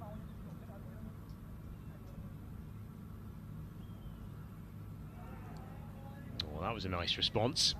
A bit of lift outside that off stump, just varying his pace. The main thing is that the length he's hitting, that's perfect length. I think that's what we talked about all the way through the course of the day. Just, you don't want to be too full, you don't want to be too short, but if you can arrive it in that middle area, you've got a great chance. A bit of movement, and he swung that away on the leg side, and he'll go. Caught just behind square, and that's a nice bit of bowling. And, well, Shrestha gets a well-deserved wicket in the end after what has been a bit of a mixed bag, safe to say. Like I said, Manjit Shrestha, very experienced player. He always takes 1 or 2 wickets. He's taken 2 already.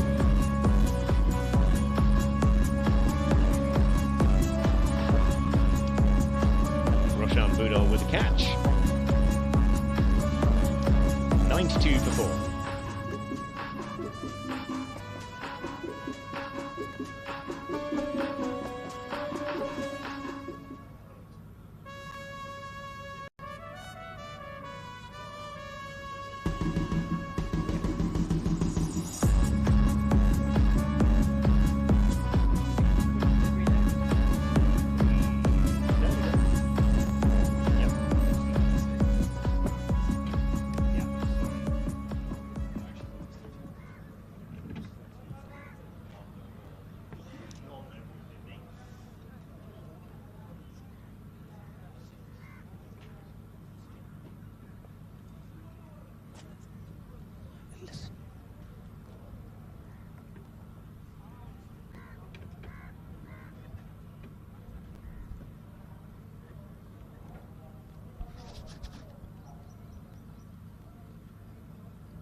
Welcome back, Andrew.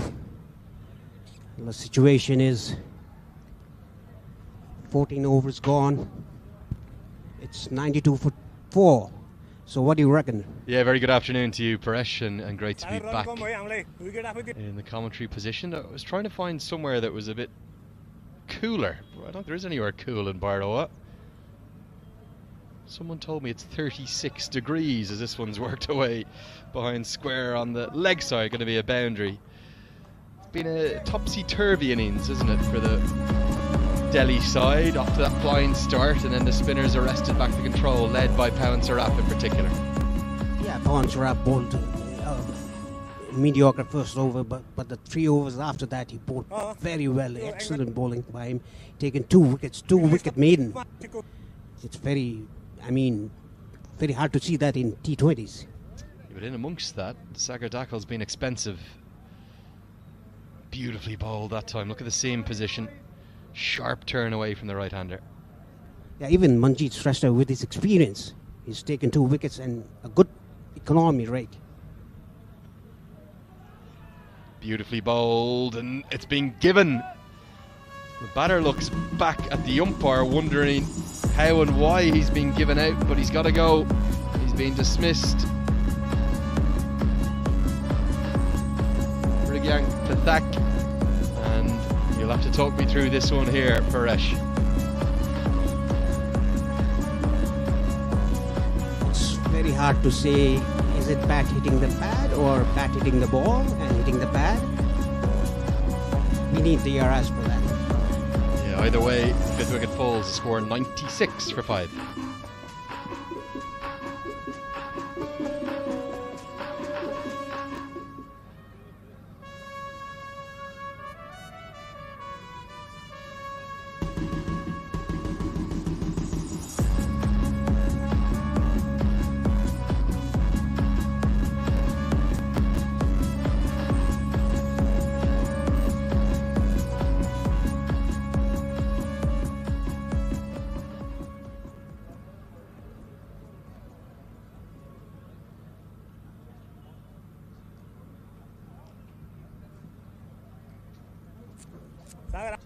Just taking one more look at this, and it's clearly pitched in line, but I think then there might be just a hint of it inside edge, and that's exactly what the batter is looking back at the umpire for.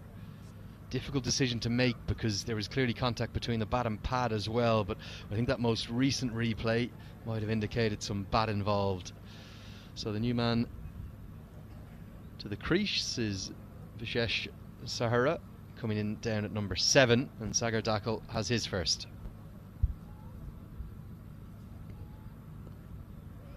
Very well bowled by Sagar. His comeback was very expensive in his first 2 overs, and he's come back now. Right on the money. Yeah, really good from Dakhal, and I think he might learn something as well from this spell. Just the last couple of deliveries he's been a bit slower through the air. You don't have to go dart your deliveries in, really push them through. He's just gone slower, and I think that's the pace to bowl at on this wicket, just like that. That is what Pawan Saraf did. He gave some air. Oh dear, Gulshan Jah. You're not going to want to see this one again, young man. We've had a couple of howlers in the deep, and this one is right up there with the worst of them.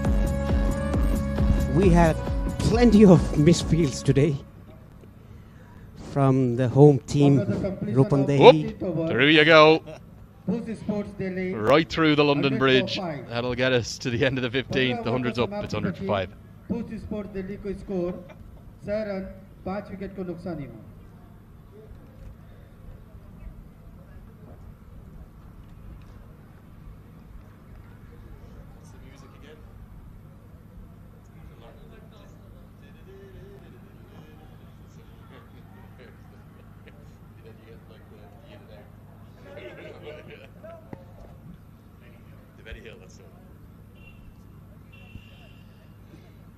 So the skipper is going to continue from the pavilion end of the ground, and you'd have to think that these last 5 overs in the first innings of game 2 are going to be very important, critical. Yes, 5 overs will be very important. Oh, beautifully bowled. That length is the key. That is the length you should bowl. You'd never tell he used to be a medium pacer, would you? He's not the most natural spin bowler, but very effective, very canny, and using all that experience to great effect. He's mixing his pace.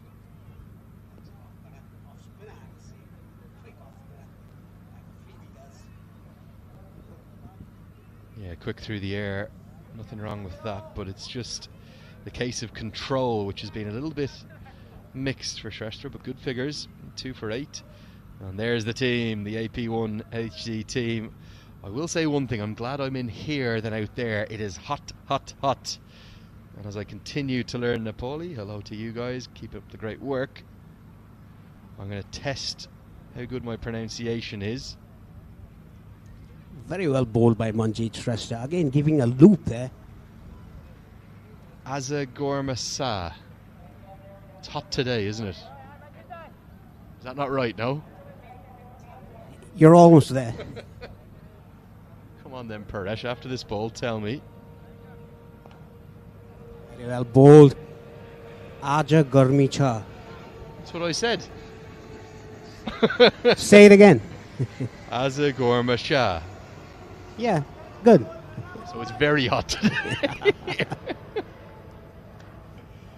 Do have a little bit of a fan or an AC unit in here, but it's certainly hotter than back home. 36 it says on the thermometer in front of me. Not sure if that's right. Down the leg side there is a noise, but I think it's the noise of a pad. Good decision. Won't be a wide and won't be caught behind. A very good spell here by Manjeet Shrestha, the captain. Yeah, he clipped the pad and good keeping by Dilip Nath.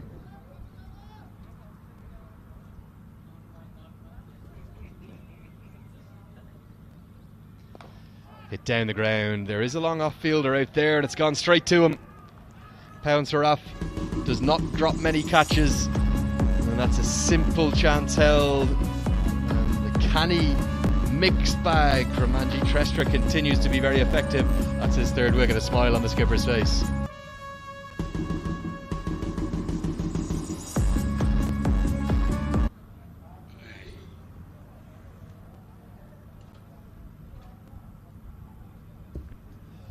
So there's the bowling figures. Just the 1 over on return to action so far for Lalit Singh Bangdari after that accident. Would it be nice to maybe see him be given 1 or 2 more just to help ease him back into things?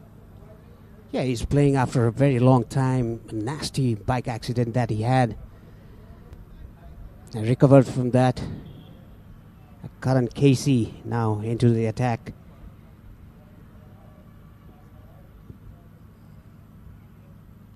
Down the leg side, it's not just going to be a wide, but it's going to be 1, 2, 3, 4, 5 of them. Count them up. The Karen KC slower ball down the leg side. He's only been hit for that solitary 6 so far in the 1 over. This was not a clever piece of cricket from the bowler or the keeper. Rather lazy and casual effort by the keeper here. He was very, very slow. I think the heat is getting into him. Not had a great day with the gloves, and you could just see his frustration there on screen. Dilip Nath claps his hips, but this is not a good effort, not easy as it comes on the second bounce. You've got to get your body behind things. This is full, it's straight, and it's given not out. Maybe just angling down. This looked pretty close on first viewing. Yes, it did, so we'll have to see the replay for that.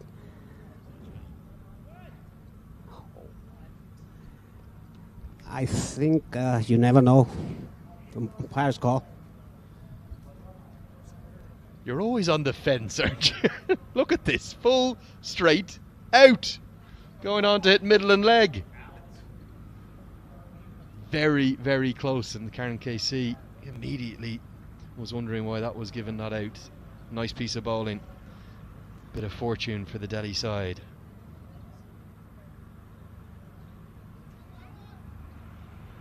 Slower ball again from Karen KC, the second wide of the over. Just going back to Lalit Singh Bangdari, you see the attempted slower ball. You drive motorbikes, something you're very passionate about, Paresh. That injury he had was the accident was a very nasty one, more than one person involved. Yeah, it was a very nasty one. The guys in his area told that we're going to do anything. he'll have to go to Kathmandu or else. So we airlifted him to the Grande Hotel, did the treatment, did the surgery, whatever was needed. Just going to take one more look at that LBW appeal and over to you here, Paresh. Yeah, that was plum. You've just gone full circle. You've got off the fence and now where are you? You're in the river now, mate. Just lean over. It was on the knee roll. Cut shot and going to be runs into the offside. I do think it was very adjacent. Always easy on second viewing. The umpire only gets one quick look. But you're spot on. Lalit Singh Bandari was airlifted in, and I don't think it was just that, but there was a crowdfunding appeal, wasn't there, to help his recovery and those hospital costs. So the very tight-knit Nepali cricketing community came together to his aid, and I think his overriding emotion today will be one of sheer gratefulness to everyone to be able to get back out there. He needs to be groomed by his own players. Because the confidence after that accident, the confidence level is very low. We could see that today. So he needs to get a bowl. The captain has to bowl him. It's full quota of overs. I think you're spot on, and right now might not be a bad time to bring him back on as well. He could maybe get a second or even a third over under his belt as we see plane go overhead. It was a bit like the one I was on yesterday, I think. Paddled away, and going to be a wicket to Karen KC. No big celebrations from him. Not like on the national team when you see him wheel away and get the Bollywood moves out. But he's got a smile on his face. His first, and the Delhi side have lost their 7th. Yeah, he was a leg side bouncer. Tried to heave it, got the top edge straight to the fielder. It's 109 for 7, sorry.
So in number 9 is number 17, Sparsh, to the crease.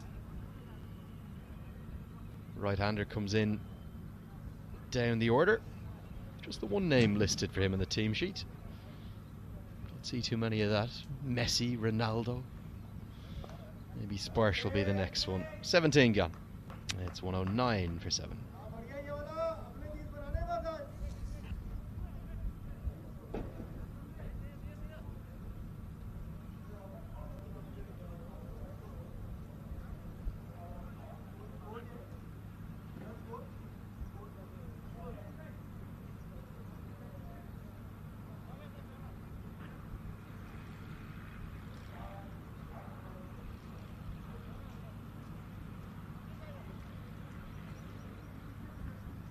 It's the batting card so far for Push Sports Delhi.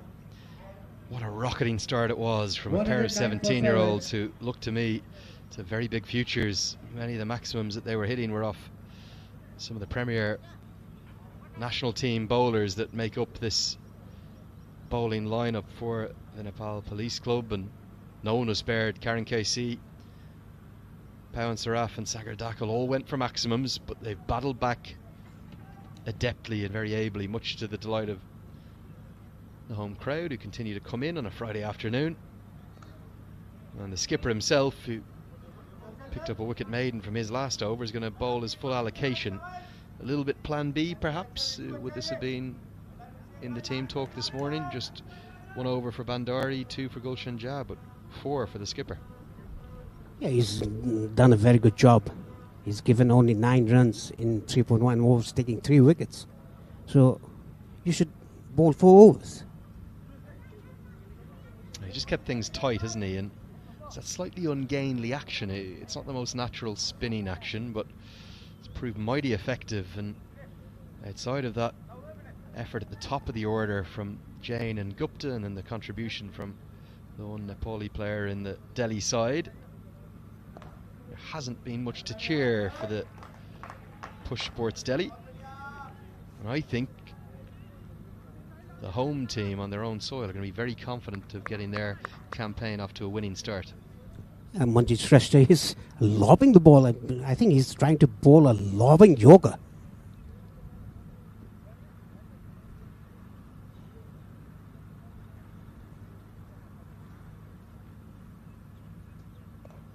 Darted in this time, and a great acrobatic piece of fielding. Don't believe any of those rumours you hear about old people not being able to field. Look at that, magic. Yeah, he's always diving around, sliding around, mixing the pace of the ball, bowling well. I think he's the pick of the bowlers for Nepal Police 11 for this game. Hit into the leg side. This could be a chance in the deep. I think it's Karen KC, isn't it, that nestles under it. He doesn't drop too many. And he also very cleverly shielded the sun there. And the skipper has a 4th thanks to that acrobatic piece of fielding that kept the right-hander on strike. And he's been outstanding. 4 for 10 for him. Will he get a 5-er, Andrew?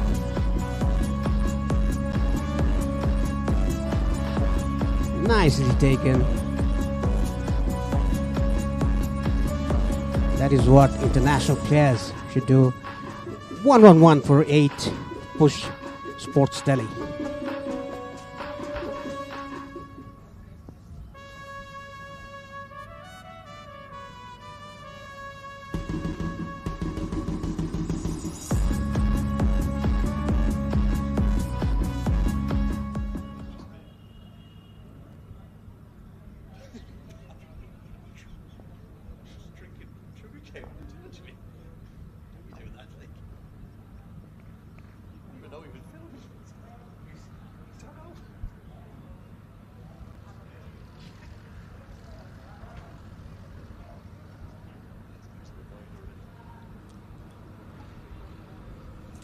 Harshvardhan Phogat to the crease at number 10. He's going to be on strike as well. Batters didn't cross. It's a pretty lazy piece of cricket not to get Sparsh back onto strike. I wanted to see Sparsh unleash a few like a Spartan, but instead it'll be the final delivery of Shrestha's spell to Phogat.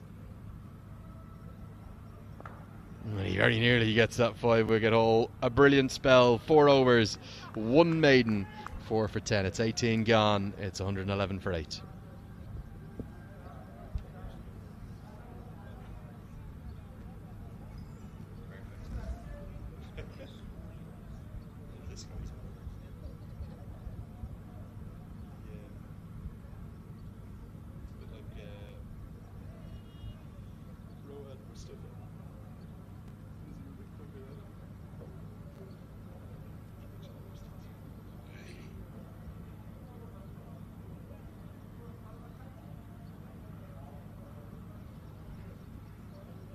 Just 2 overs remain, and the big issue for the Indian side, only 2 wickets remain as well. Karen KC will bowl the 19th. I wonder, we may see Lalit Singh Bandari. Let's hope we do bowl the 20th. He only bowled the opening over the innings, and having been 59 for none at the end of the power play, it's been pretty poor, turgid stuff from the lower middle order in particular. Lots of low scores in there. In fact, no one outside of Jain, Gupta and Pandey have got into double figures. Where's the late acceleration coming from? This over is very important for Push Sports Delhi, but 8 wickets down. Nelson. There's some runs through the offside, just a chip. Check drive from Sparsh. Comes in with that big rep. I'm backing him to get some late order runs. There's 4 to the total. Yeah, it was really well hit. Length ball. You should never bowl length ball in the death overs. See, it's a length ball, not even a length ball, a half volley. You'll get hit. He's certainly not operating at full speed, KC, as he bends the back a little bit this time, and the same result. Go on, the Spartan. Away he goes, Sparsh with back-to-back boundaries.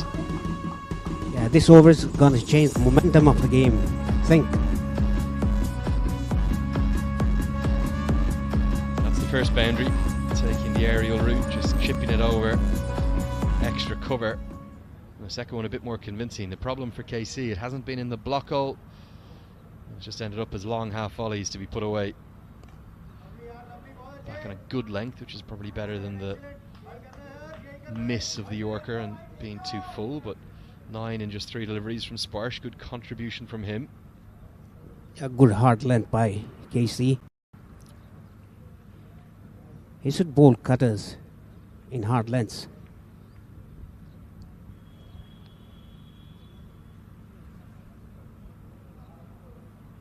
I think he has shortened his run up as well. Too quick even off that short run up for Fogat, and it's going to cost KC a boundary. A little bit of misfortune there for him really, because he's come in, he's bounced the youngster who's been rushed on the hook, but he's found a boundary for. Yeah, rushed the batsman got on KC, got a top edge above the keeper's head for a 4. He really was beaten for pace there, the youngster. Chips this one down the ground and pick up a single. 7 deliveries left. What can Sparsh do? 140? Is that the target? Well, it's 125 now. Maybe if they can get 15 or 16 runs, if they can reach 140. It's more like it the cutter bowled into the wicket, and nothing that Sparsh can do with that. So Fogat will have the strike in the final over. It's 125 for 8.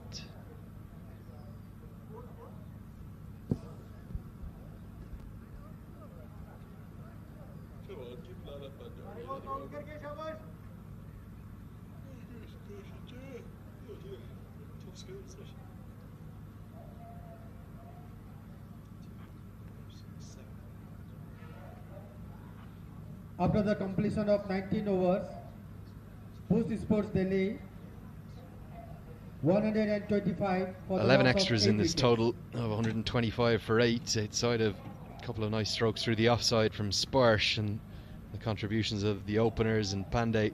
There's been nothing in this Delhi lineup really to cheer. I think it's going to be great learnings for Coach Puru Singh from this, to have had that platform. To not go on to a very big score will be disappointing for them. Gulshan Jha will bowl the final over.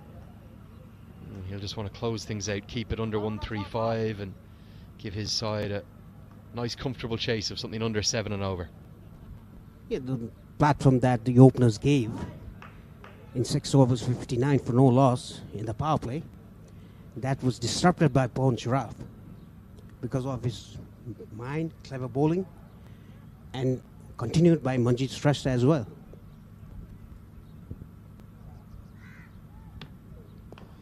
Looks for the block hole, misses out. Going to be a run out opportunity at the non-striker's end. Karen Casey can't affect it. Would have been gone by a long way. Probably had, what, a stump and a half to aim at, something like that from that angle. But I think I'd have quite fancied him maybe 7 times out of 10 there. Yeah, Karan. They should have a bit slow to start with. You had him gone. He had all the time though. I don't mind him taking the time to line up the stumps. He just couldn't affect the direct hit, and I think probably not quite enough time to throw it over the top to Gulshan Jha. Really good Yorker. Frustration for Fogat, not just because it's a dot. Here's the attempted direct hit again. but also frustration for Fogak because he hasn't been able to get Sparsh back onto strike. Here it is once more.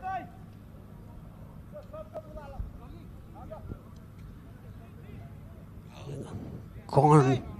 He was a mile away from the crease. Even you'd have given that one out, wouldn't you? Oh, I would have dived. I meant if you were umpiring, Paresh, you'd have got the finger up in a hurry. Would have been gone for all money.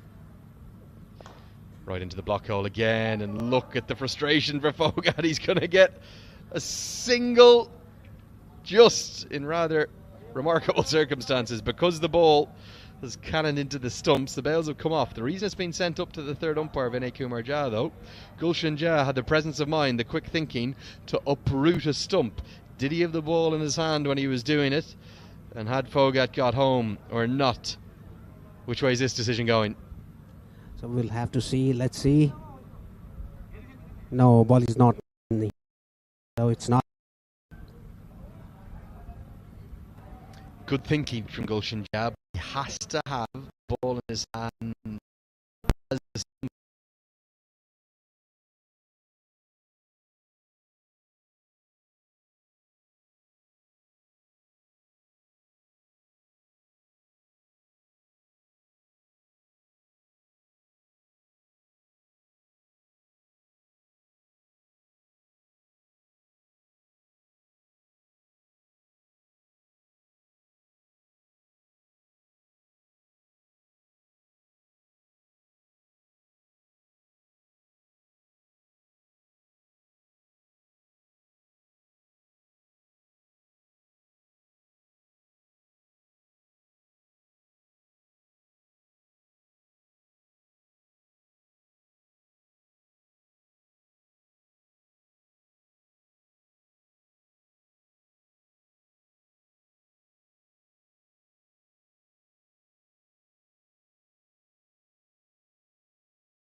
So, we're in the beautiful surroundings of Bhairawa, which is in the province of Lumbini, the birthplace of Gautam Buddha.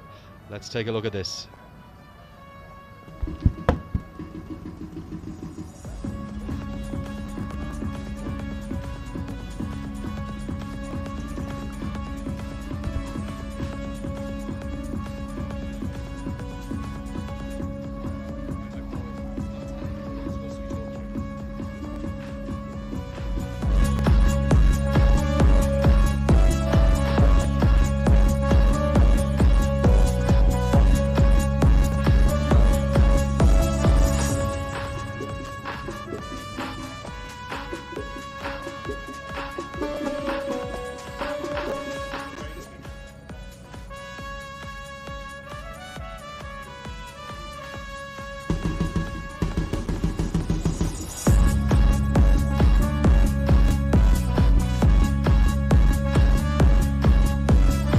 Beautiful sights and scenes of the Lumbini province. We'll be back with you with all the action from the second innings after a few messages.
स्पर्श भाई 2 shot क्या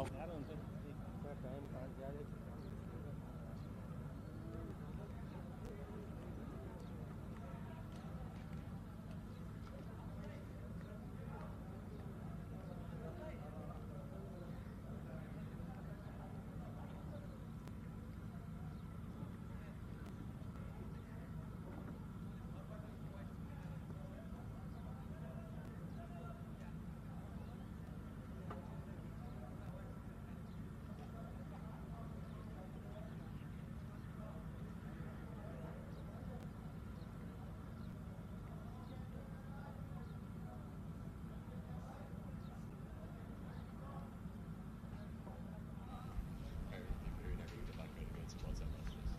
So let's keep the box a bit quieter going forward. 20 seconds.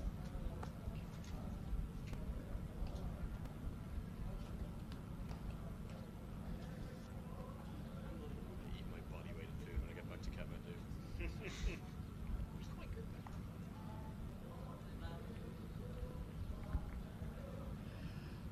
So it's the opening day and it's the afternoon, the final innings of game number 2. The chase will be on for the Nepal Police Club against the Push Sports Delhi side. You're watching the Fantasy Akara Pro Club Championship. The target's 134 to make it 2 wins from 2 for the two Nepali sides in action today. This morning we saw a brilliant effort from the CAR 11 to move top of the table in this Group A. Will the Nepal Police Club join them, or can the side from Delhi, this young side from Delhi, defend this total which just feels a bit under par? Yeah, I think after 59 without loss after 6, he felt that 150 plus might have been an option, but it wasn't to be.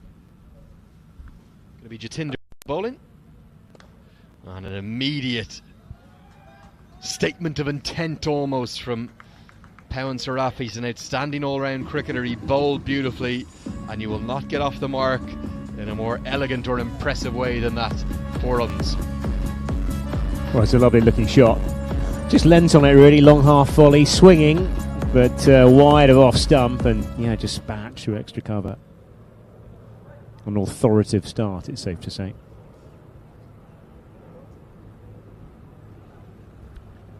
I think if there's anyone in this entire tournament with a point to prove, I'm actually going to name 2 cricketers with points to prove. Pawan Saraf is one of them. The reason why, he did play, but a bit sparingly through the ODI series, the Cricket World Cup League 2 games there in the UAE.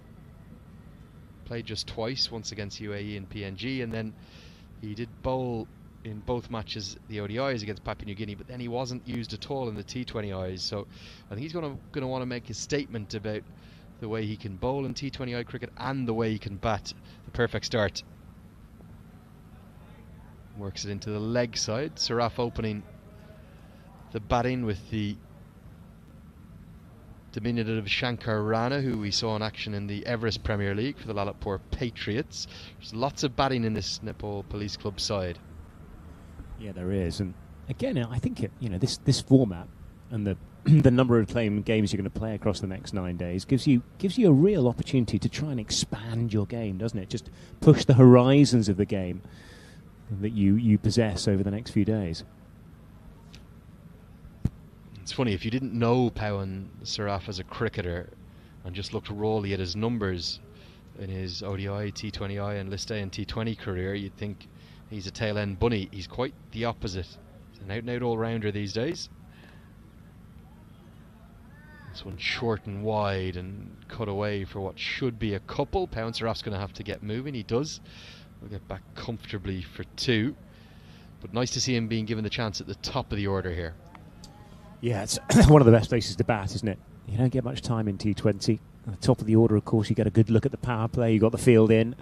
And if you're a bit more of a touch player, you've got the opportunity to try and thread the eye of the needle. The issue, I suppose, for the Delhi side is that just that required run rate isn't going to allow pressure to be built up. And they're going to have to strike and strike early, pick up wickets. A nice little bit of shape, though, away from the right-hander. Yeah, we've seen the game squeezed, haven't we, in the overs outside of the power play all the way through the course of the game. But you're right, 150 you feel would be probably a bit of a challenge on this. At 130 or so, we saw it was chased down comfortably in the end in the last game. Although there are a few moments it sort of ebbed and flowed. But yeah, you do need wickets at the top, no question. Lots of workers finishing their day of labour, coming in for a look around the boundary. I think we're going to have a nice big crowd tomorrow on the first of 2 Super Saturdays. Tomorrow's games, we'll see the curtain call for the 4 sides in Group B. That's the Nepal Army side, the Armed Police Force, who are the 2 local teams, and then the second side from India, that's the Uttar Pradesh 11, and also the sole Bangladeshi representatives, that's the Talent Hunt CA Dhaka team. Chatting to them in the hotel last night, they had a pretty long journey coming across, but they were very excited to be here.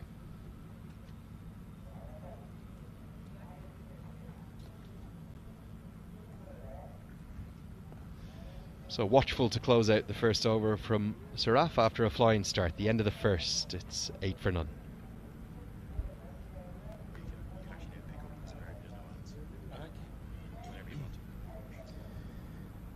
Yeah, it is a watchful start, and actually, as you mentioned, there's no real pressure in this power play.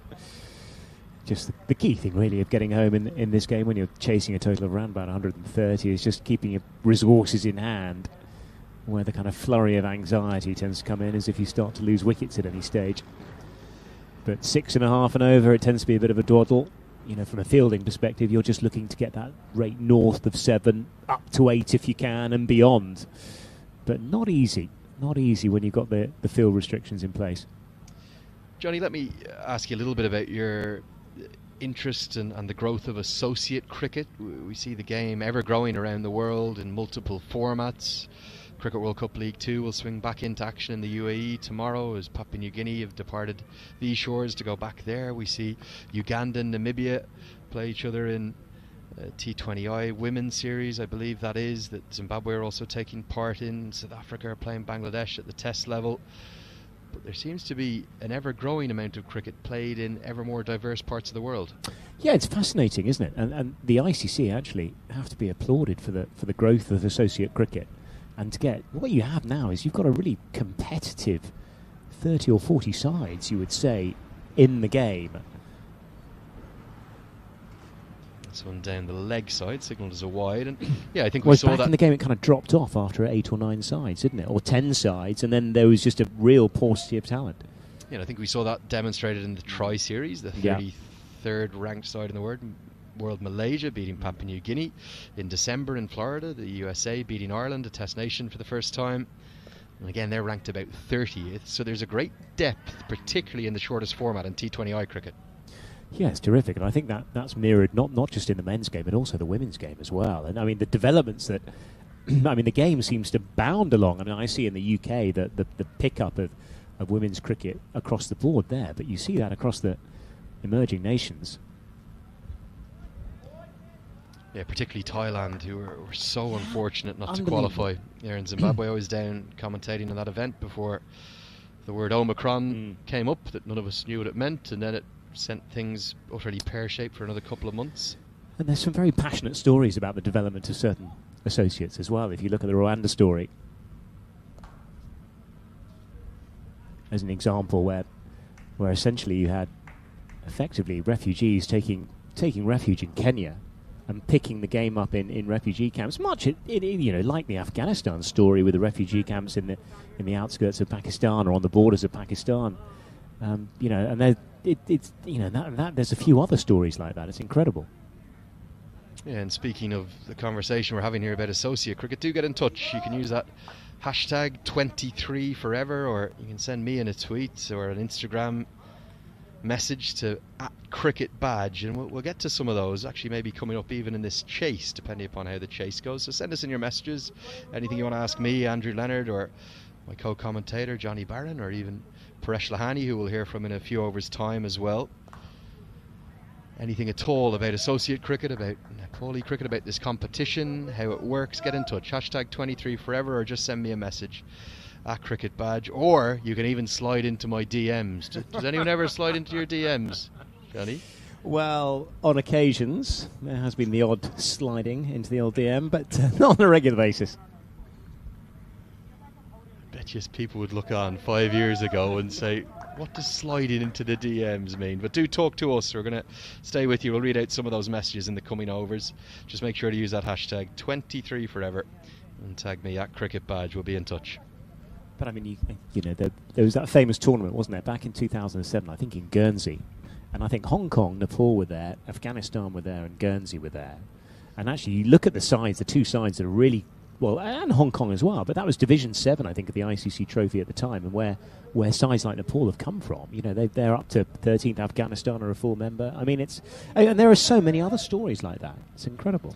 A brilliant story about Afghanistan's ascent to test status is probably one of the great stories in world sport, not just in cricket, but the funny pivots and bends in the road you can take. I think it was World Cricket League Division 4 in Argentina, where Argentina had them beat for all money, and that would have meant that Afghanistan couldn't have progressed up to the next division, but they didn't quite get the game completed by Duckworth-Lewis, and as a consequence, the way the regs were in that competition, it was an entire refix the next day. Afghanistan triumphed the next day, and instead they continued to rise up the rankings instead of it being Argentina. Now, I'm not saying there's quite the depth of skill or talent in Argentina, but it shows you just how difficult associate cricket is, and it's very cutthroat indeed. Yeah, Argentina, it's a nation of paradox, isn't it? Because England have had a few tussles with them, and yet a lot of Argentines have cucumber sandwiches at 4 o'clock every day as well. So it's a very strange place. But he has played in the Hurlingham Club in Buenos Aires as an example, isn't it? There's a lot of sort of hotbeds of cricket out there. Yeah, and good crossover, of course, with the rugby clubs. The Puma is very popular there in Buenos Aires. I was at the ICC Americas qualifier where their men played. played pretty effectively. Hernan Fennell in particular, believe he took a T20I hat-trick, which is added his name to that list that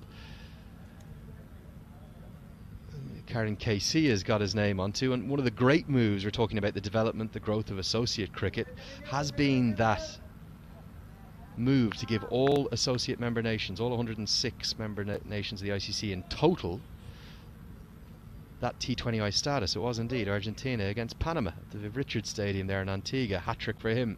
Jason Holder did it a couple of months later in the Caribbean as well. As this one's hit over the offside, finally loosens the shackles. He's going to get a boundary. But you might say what's in a status, Johnny, but there it is. Hernan Fennell's name is in the record books right next to Jason Holder's and Karen KC's. Yeah, incredible. And that's what the game needs, because it is a brilliant format. And the fact that you have, it's in the Commonwealth Games, it's going to come into the Olympic Games at some, it's going to be played in Birmingham, in England this summer in the Commonwealth Games. It's going to, the Olympic status isn't a million miles away, is it? No, and for the first time, Johnny, the ICC is actually united in its view of wanting to achieve Olympic status. We're not saying that will definitely happen, and the IOC will have to make their decisions, but if you think that the IOC is one of their big kind of spots of less interest would certainly be the subcontinent, you'd think, the likes of India and Pakistan, where they don't really have many medal winning opportunities. Surely it would be a good move to get cricket involved, and it could all start in America in Los Angeles in 2028. Yeah, it'd be incredible. And yes, of course, as with most sports, it was all about politics. That's why it was never really considered. Of course, you feel that the 2012 games in London might have been a pretty good place for it, but I think the ICC were just concerned about control, weren't they? That was the thing, handing over to the IOC and various other political arguments. No place for politics in cricket in my book, but there is place for shared experiences, and we just saw the youngster come up from final leg and Taipei and Sharaf's shoot. Cricket here in Nepal has always played in the most brilliant spirit, with no shortage of skill. Picks out the man right on the edge of the ring at extra cover. The messages starting to flood in on social media. Do use that hashtag 23forever. Tag me in it as well, at Cricket Badge. We'll make sure to read some of those out in the coming overs. Yeah, you often find with associate cricket as it ebbs and flows, and occasionally you get some sides who start to disappear from trace. Other sides come back. The resurgence of the Netherlands in the last two or 3 years you feel has been really heartening. Scotland as well. Pull shot, just to pick up, no more than that. It wasn't even that short from Yadav, but being put away pleasingly by Pound Saraf. He moves into double figures. Yeah, lovely shot. And that one was in the slot, wasn't it? Dragged down. Just stands tall, really. Gets on top of it. Through mid-wicket, 4 runs. Only a fraction short, and not huge margin for error when you're bowling to a cricketer the quality of Pound Saraf. Big reach. That's one of the advantages, isn't it? You really can tug away on that front foot if it's short. A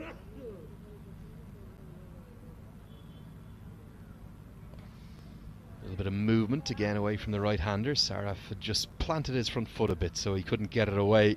3 overs gone. Nice start for the Nepal Police Club. It's 20 for none. Yeah, solid start, isn't it? 3 overs, Nepal Police Club, 24 no loss. Yeah, nice solid start, has to be said. Nepal Police Club. And no real dramas, and no real dramas required either with that chase of 134 required. Plenty of batting in this fairly experienced lineup as well.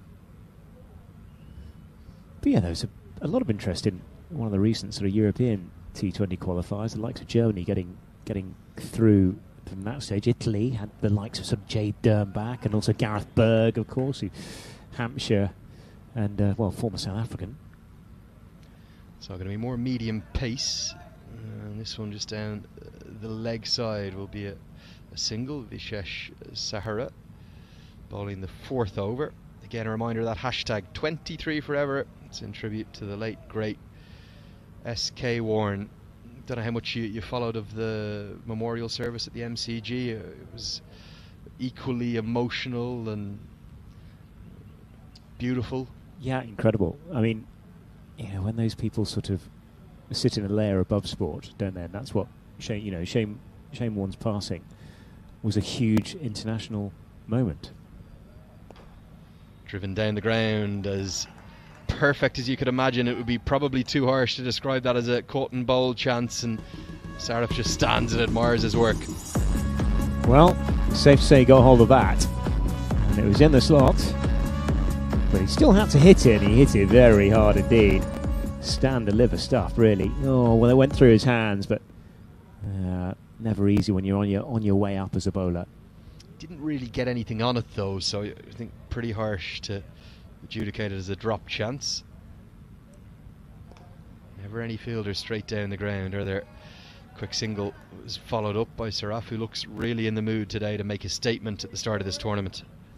Yeah, it's a nice opportunity, isn't it? Because you can, to be honest, just nudge it around the place, get home probably quite comfortably, and just build a bit of confidence for what is a kind of tournament that comes fairly thick and fast over the next few days.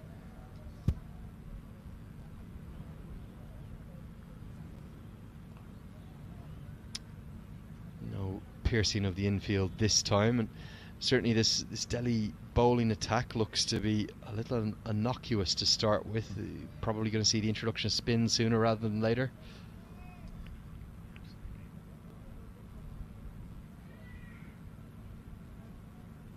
It's a slower ball. Cutter has risen and thudded into the gloves of the diminutive Nepali batter. It's taken a bit of purchase, hasn't it? But yeah, looking at Shane Warne and how what was really interesting, actually, looking at all the musicians that he touched through the course of his life. Elton John is a well-known cricket nut. Robbie Williams is took part as well. Beautifully bowled, just a bit of a jump from back of a length, so that closes out the fourth over. None for 8 for him, and it's 27 for none. Yeah, and the love of cricket from Robbie Williams comes from his father, actually, who used to sort of work in all the pubs and clubs of kind of Midlands and Northern England, and was a big fan of David Lloyd, and that's as a result that got Robbie Williams into the game, and he became fairly passionate, and so he was performing. And then Chris Martin, I think, knew Shane Warne fairly well from Coldplay. He was performing as well. But, he lived a rock and roll lifestyle. But, never did his ability and performances on the field ever waver. It's very unique to have somebody who lives life at 100%, that the performances never drop off. A very, very special man, and I think the legacy he'll leave with us, not just in terms of his brilliance on the pitch, but commentating he did after he finished his career, the coaching that he did, the mentoring of young spinners, the encouragement he gave. He was really possibly our greatest marketer of the game. He spread the game wide and far. He even was able to explain it to people who'd never seen it before, and then he transcended into almost folklore by ending up being engaged to Liz Hurley. Absolutely. Yeah, I think the Daily Mail back in the UK, I think, sort of printed a full list of Shane Warne's backstory, shall we say. But, incredible guy. I was lucky enough to work with him on one occasion doing an event for the Rajasthan Royals, and what struck me was lots of young kids there and people who paid to be there, and he just had plenty of time for people. And I think one of the awards, or the auction prizes, was to have a six-ball net with Shane Warne in front of everybody, not of the faint-hearted. And with me as compere / commentator. And I just remember as the guy came up, he just whispered in his ear. He said, "What's your favourite shot?" And he whispered back, "The cover drive." So he literally just popped one on a length for him and drove it. And everybody thought, "Oh God, this play." It was a lovely, lovely touch. But yeah, he was an incredible man, absolutely incredible man. Yeah, class act, and all of the beautiful memories and brilliance and genius of the man are tempered by what we've lost in terms of the immense contribution he would have made, not just through his commentary, but his popularising of the game in the years to come. Gone far too soon at the age of 52. Won't be the last time we talk about Shane during this tournament, because a lovely touch from the organisers. They're dedicating the event to him, and you see some imagery of him around the boundary. We will see spin for the first time, fittingly, and it's going to be Sparsh into the attack. Already a bit of a fan favourite for me. He's going to be my one to watch from the Delhi team. Go on, the Spartan. Yes, nice start. Bit of bounce outside that off stump. Beautifully bowled. Look at that. Watch the seam position here. Absolutely perfect. Rotating away from the right-hander, but also getting the angle right to generate that drift into the right-hander and then the turn away. Yeah, this is a nice bit of bowling. A nice bit of bowling. I think they've gone upstairs here just to check the stumping, just in case. We'll come up to Vinay Kumar Jha and see whether or not the back foot of Shankar Rana wavered. Initial instinct was the keeper wasn't too interested. Yeah, it was a bit of an afterthought, wasn't it? There's an appeal. Check the front foot first, of course, which is up fine. On you go. The Spartan, he never oversteps. Really nice left arm action though. Good energy into it. And we go to the other end.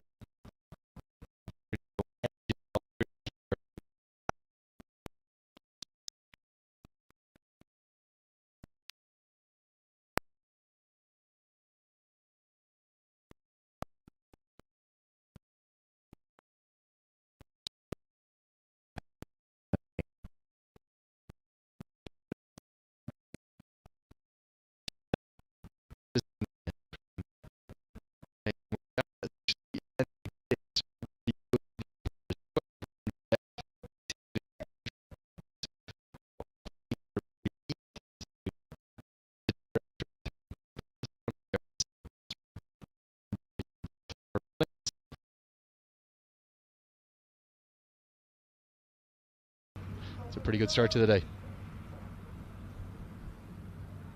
Turn on offer again. Maybe there's something in this chase. They're going to need wickets, but it's not easy batting conditions. I mean, they're there and thereabout with the race, aren't they? Just about.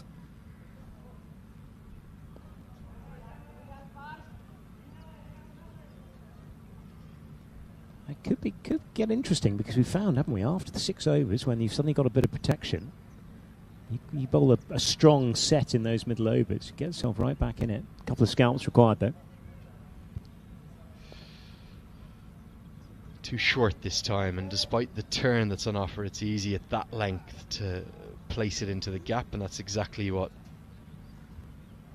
Shankar Rana does. How will Saraf deal with this left arm spinner? Will he continue to attack and be aggressive, or will he just take his time and work the ball around?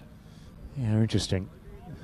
Because you've got the ball moving away from the bat, and if you're where you want to be bowling, I guess is looking to bowl on the stumps and trying to hit the top of off is the ideal. Tossed up and will be driven down the ground. So 5 gone, a quarter of the chase in the books. It's 29 for none. Game still hangs in the balance. Yeah, it does. Because sometimes you find if you don't get off to a riotous start, then actually, you know, when the rate drifts out to 6.5, 7, have you got the ability to accelerate? But the main factor, of course, is that there are 10 wickets in hand and a fairly lengthy and experienced batting lineup as well in the context of this competition. But yes, it's just gently meandering at the moment, isn't it? But yeah, it'll be exciting to see what it's going to be like the next couple of days. The weekend, of course, here. Werb will travel, you know, quickly, I'd imagine. Get a few more. It's good to see, you know, a lot of people in the stands today. But that will be something else tomorrow, we feel. Yeah, hopefully we'll start to get the atmosphere building up. Going to have a tutorial tonight with the DJ and talk about the playlist and get a few extra tunes in there. Just one edition. Oh, I think 10 stings. 10 would be a start, wouldn't it? I think we're going to get some classics in there. I know you do a lot of work in the music industry as well, Johnny, don't you? So you might allow me just 1 or 2 choices. Yes, fair enough. Bring some of our artists out here for a bit of half-time entertainment. That'd be fun. Wouldn't it just? Great music culture all across Nepal. Lots of the cafes each evening. You'll tend to see, and that is a very brave leave to an off-cutter that has nearly clean ball pouncer off without a shot offered. Well, there are only two types of leave. A good leave and a bad leave. And this, by a smidgen, was a good leave. 2 inches in it. Decides to come down the track and pick up a single. Even though technically that's a good leave, I would call that a misjudgment. Yes, it's one of those as a batter where you just have to sort of mark it down and move on, don't you? You don't want to dwell on it. The fielding side will. I'll be in your ear about that. Also gives you an indication, though, again, of what the tactic is going to be from all bowlers, whether you're a fast bowler or an out-and-out spin bowler. You've got to go to your changes of pace, to your cutters, to try and utilise the grip that is coming off this new surface on day one of the tournament. And that's exactly what he's done. The off-cutters worked the Oracle. And Rana has been dismissed. It's a good low catch held across to his right by the keeper. And I think you'd have to say that the bowlers deserve this. Really good, effective stuff from Mahesh Sahara, who's read the conditions well, and he's found the first breakthrough. Bowling, isn't it? Just wide of that off stump, and he's looking to drive through extra cover. Gets a little nick. And wow,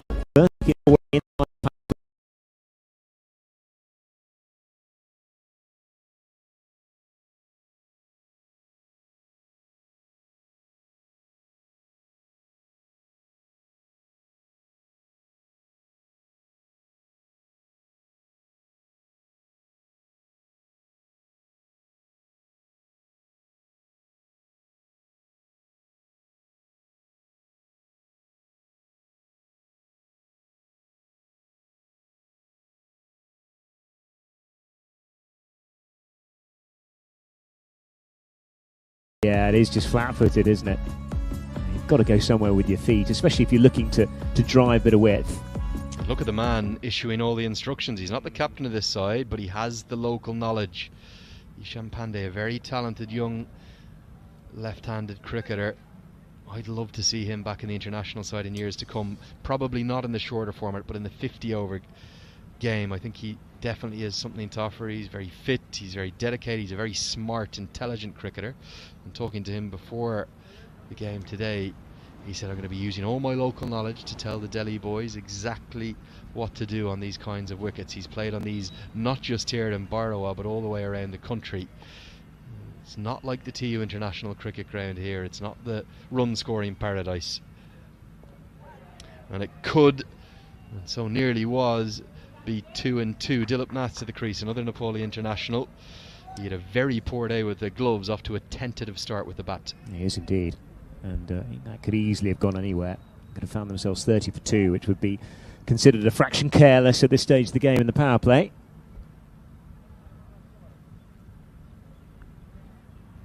Off cutter again, beautifully bowled, and Nath has the body language of a man right now who doesn't know what's going on, because that is the perfect off spinner's delivery, delivered by a medium pacer. Yeah, it's a nice bit of bowling, and what we have seen in this day so far is when the ball gets a fraction soft after 5 overs or so, suddenly it becomes terrifically hard as a batter.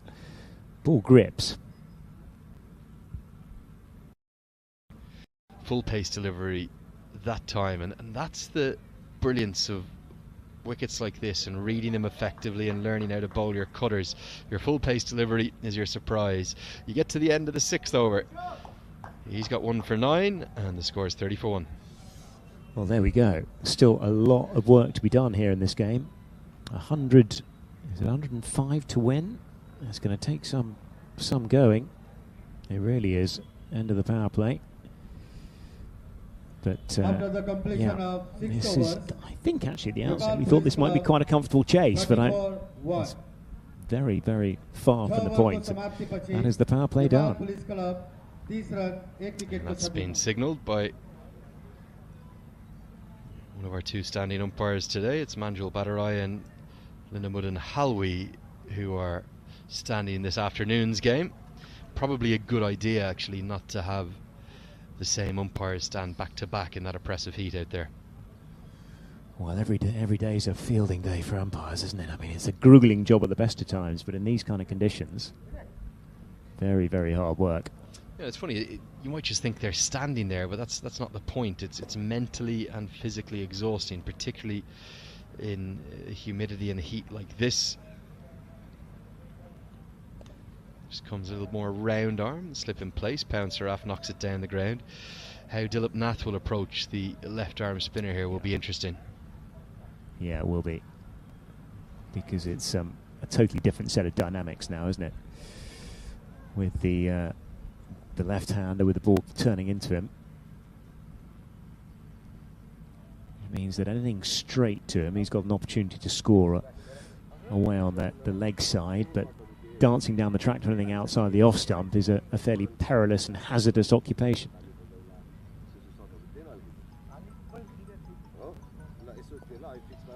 That's going to be the line for Sparsh, right outside the off stump, around a sixth stump, because that's the amount of turn that he's generating into the left-hander.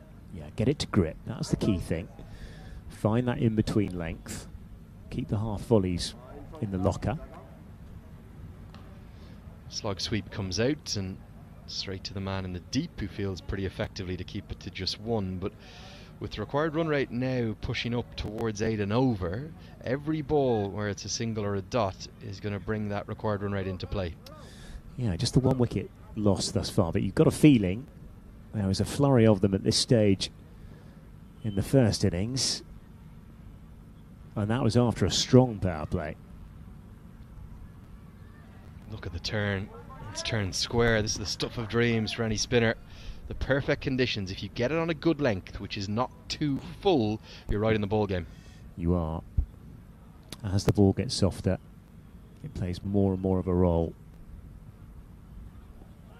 And this one's just gone on with the arm, beautifully bowled. Will be too high, won't be given out, but that's a good variation from Sparsh. I don't think it was the arm ball, it's just skidded on though.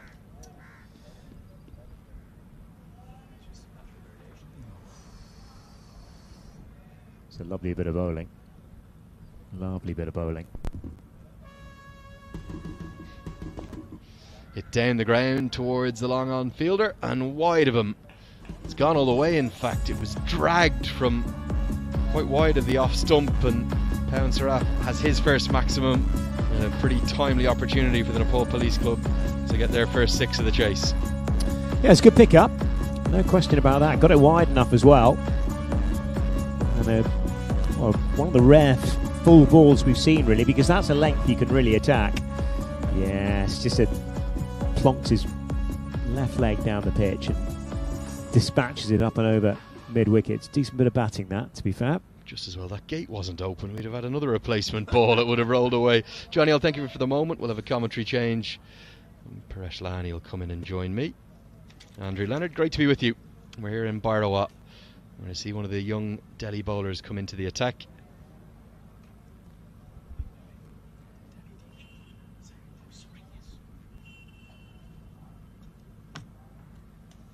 It's Harshvardhan Fogat who will come in. Didn't impress much with his batting, but will get his chance with the ball now. He'll bowl his right arm off breaks, and the reason he's been brought in is the left-handers on strike. Dilip Nath will be looking to a better day with the bat than he did with the wicket-keeping gloves, Paresh. Yes, exactly. I mean, he had a very ordinary keeping for this match.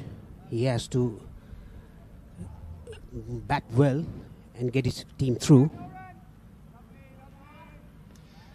And as any team coached by Puru Singh, you'd expect them to be pretty well drilled in terms of their disciplines and their techniques and their approaches, and the spinners are showing exemplary skills, and that should have been taken.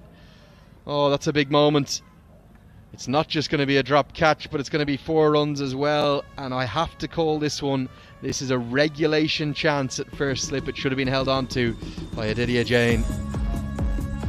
A very much needed boundary by the Nepal Police 11.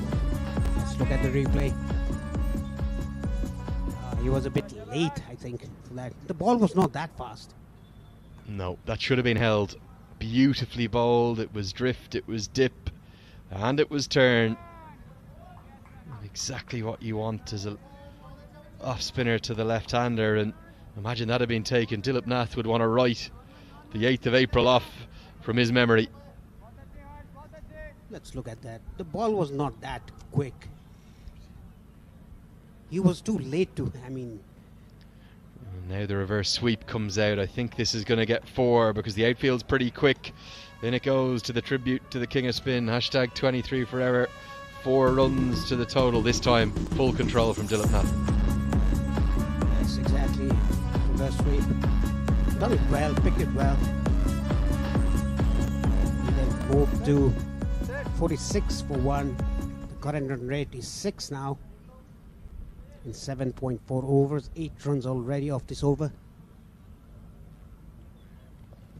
Nicely bowled and just steered behind square, and oh dear, this over's going from bad to worse. The bowler's not done an awful lot wrong. He should have had a wicket, and this one definitely shouldn't have gone to the boundary, but it has, and the wheels are coming off the Push Sports Delhi train. Yet another, I must say, it's a misfield as well. He could have stopped that. We've seen that from the morning so many times, the misfield going to the boundary. Right, Andrew? Yeah, and I don't think in this instance there was any issue with the outfield. There was no bad bounce that you were speculating about earlier. I just think that was a really poor piece of fielding. This time it's going to be just a single, probably the only poor delivery really in the over. And it's been an all-action one. 13 runs coming from it, and the score is 51 for 1. First tweets are coming in using that hashtag 23 forever. This one from @SantosGautam. Hello, brother. Huge respect. Will Babar Azam come and play in the Everest Premier League? Rumours aplenty in Kathmandu. Sanjay Gurung.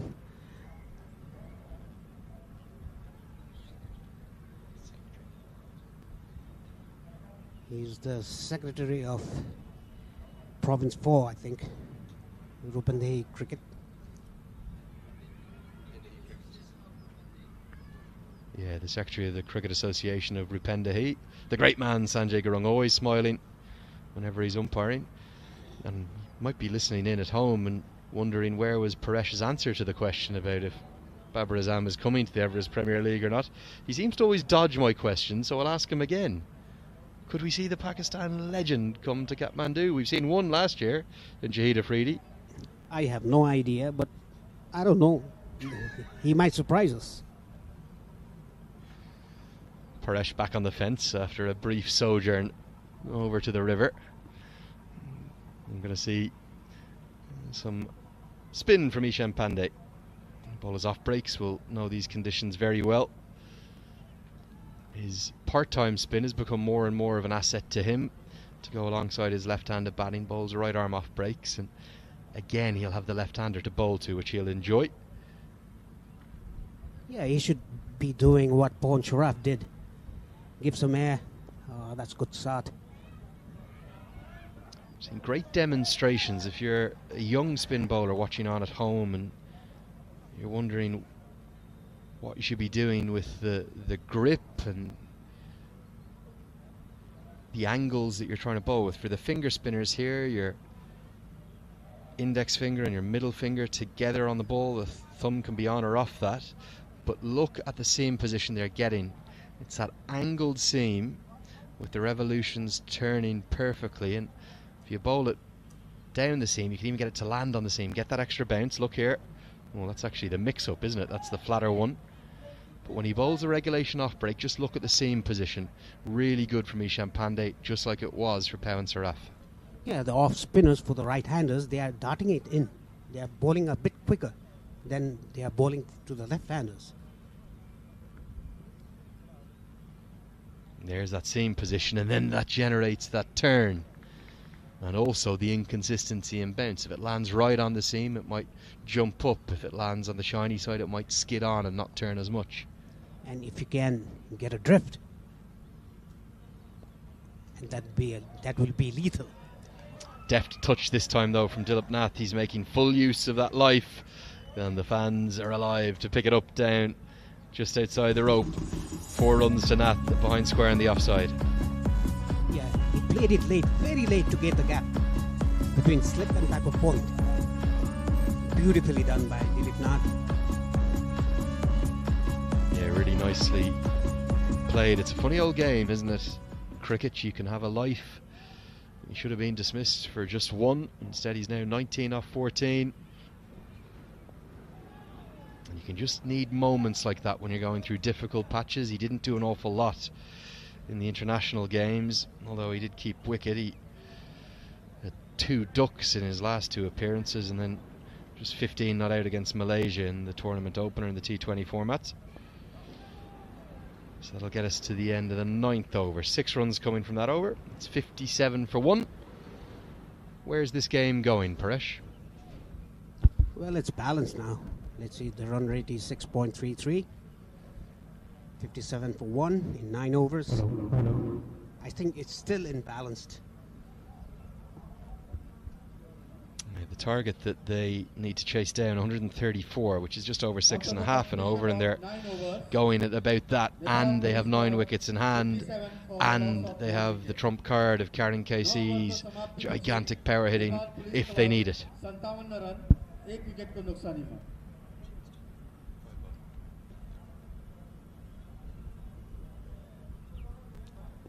Sankarana faced 20 balls, scored only 11 runs. Ponchrab is still there, 25 of 18. Dilip Nath, 19 of 15. 2 extras. Good to see another change in bowling, so just 1 over for the young off-spinner Fogat, and be Sachin that will replace him. Sachin Singh, one of the more experienced players in the side. You'd imagine his left arm spin should take a liking to this surface as well. Yeah, we can see in Bush Sports Delhi's team, there are lots of left arm spinners as well.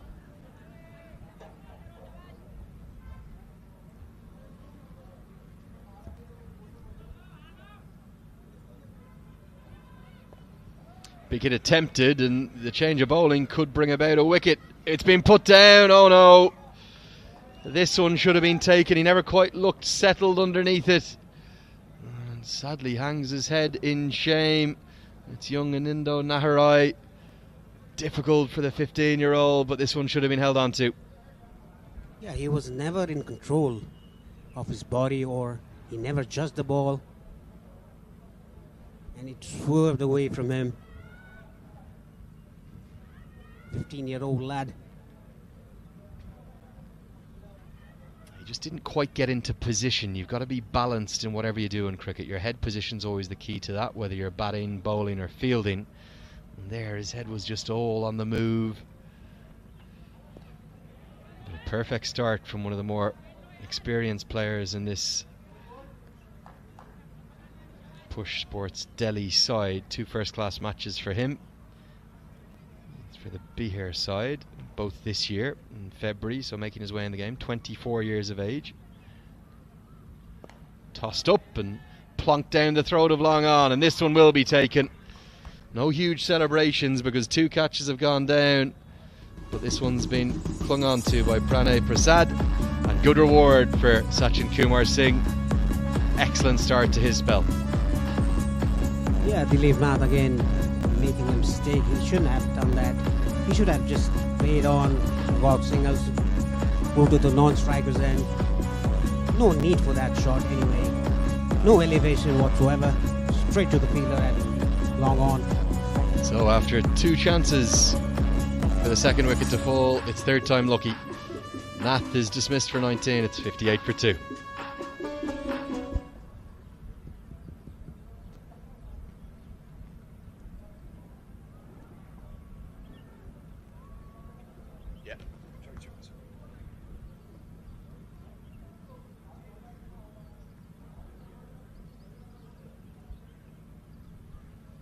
Yeah, more tweets coming in, and this one using the hashtag 23forever. Remember, just tag me at Cricket Badge in those and I'll try and get back to you on them.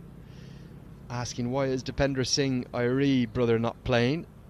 It's a pretty simple answer as we see the drinks break being taken. Score 58 for 2. I think he needed a rest. He had a very hectic workload throughout February and March. And what's more, he was the real star of the show in all formats. He didn't just make an ODI century for the first time, he also made a T20I century for the first time. And that atmosphere for those who were there when he went to three figures in that T20 International against Malaysia was as good as it gets. What a knock that was. Yes, it was a mind-blowing effort by Dipender Singh Airi. Very consistent player, very sharp in the field, bats so well. He hardly plays a dot ball, and plus his bowling. He's a very, very cunning bowler. He's a very clever bowler. He's the full three-dimensional cricketer. He is as good a fielder anywhere in the international game. Not the associate game, the international game. And in fact, we saw another one from the associate game, Papua New Guinea's CJ Amini take the catch, probably of all time in associate cricket, in the ODI series. And talking to Paul Radley, who knows the associate game better than anyone, he says, my top three in the world: Ravindra Jadeja number 1, CJ Amini number 2, Dipender Singh Airi number 3.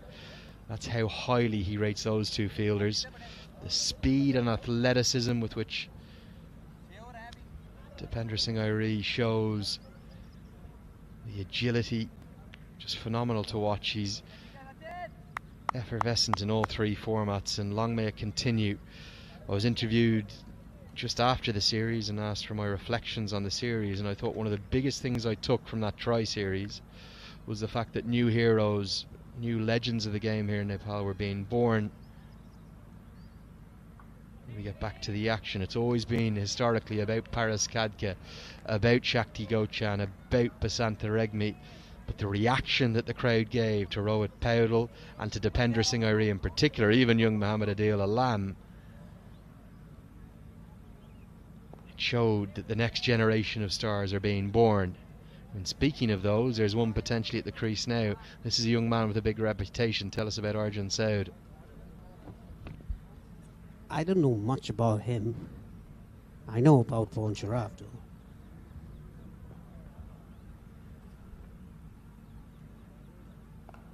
My local moles tell me that he's a hard-hitting batter. He's got a big future ahead of him. So at the halfway stage of the chase, he's going to need to prove that, because it's 58 for 2 after 10. Messages continuing to come in. This one coming on Twitter, at Cricket Badge, from Dixit Panjani. He says international cricket isn't far from Rupandahi. He says, come on, Cricket Association of Nepal, let's get some international sides down here to Barawal. Before that happens, you'd have to get the ground accredited by the ICC, and at the moment it's just the TU International Cricket Ground that can host official formal ODIs and T20Is, I believe. Yes, that's true, Andrew.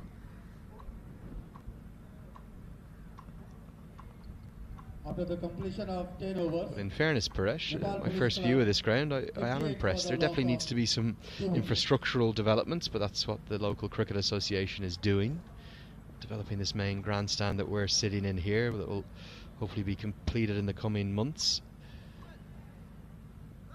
But certainly from an oval perspective, outfield looks pretty good. Wickets are taking turn. I think Sandeep Lamachani wouldn't mind coming down here and bowling his leg spinners on these wickets. Yeah, if he comes here, then he'll be lethal.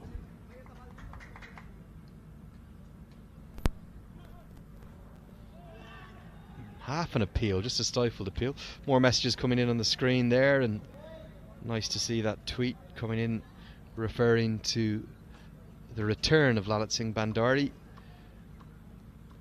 Really good to see the left arm seamer back in action. Sparsh is bowling a nice spell here. All of the spinners generally who've got their lengths right have proved pretty effective and very difficult to get away, Paresh. Yeah, length is the key. Either spinner or medium bases. Use variation and the length. That's the key. There is Lalit Singh Bandari. Go on, Lalit, give us a smile. Oh, maybe he didn't quite see the monitor. He'll be secretly delighted to be back doing what he was born to do, to play cricket. Yes, definitely. I had a chat with him after they won the match. I said, how are you? He said, I'm very good, I'm fine, I'm fit. That's good to hear. They haven't won the match yet, Paresh. Still cricket to be played. They might win the match, but they're going to have to do a lot of hard work here. Mizan Trestra saying the legend Shane Warne will always be remembered in the world of cricket and by cricket fans. Also good to see Lalit Singh Bandari after that long gap. Spot on, Mizan. Thanks for getting in touch with the AP1 HD Live team here. Going to bring you every ball of this 17 match tournament over the coming 9 days.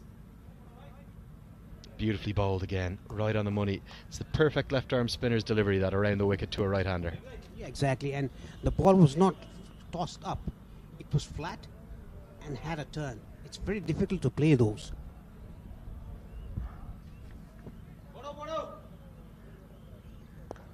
Big hit attempted, and that was the pressure that Sparsh was building, but he's been dispatched for the second six of the chase, and it's gone to Pawan Saraf. A really good slog sweep again, just a fraction full, and Saraf has identified length really quickly from all the spinners. That's a great shot for a maximum. And because of his height, he was able to reach the ball and get it in the middle of the bat. Beautifully picked up down to mid-wicket region for a maximum.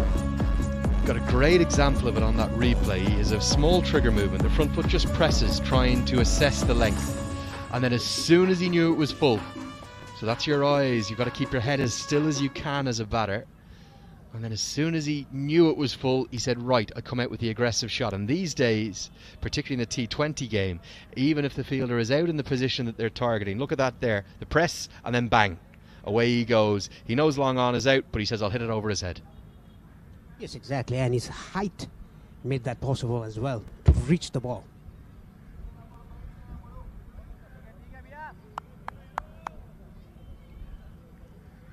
You get a sense that the 4 overs of Sachin Kumar Singh are going to be critical to Push Sports Delhi's attempts to defend this total. It just feels a little under par.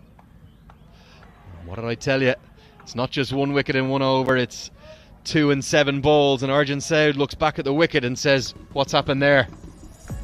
I think that was an arm going ball, it was going in. He played out of it. That's the natural variation you'll get as a left arm spinner. When we see the replay here, this is magnificently bowled by Sachin Kumar Singh, and Arjun Saud is left to reflect on what might have been. He's been bowled for 1. The score is 66 for 3.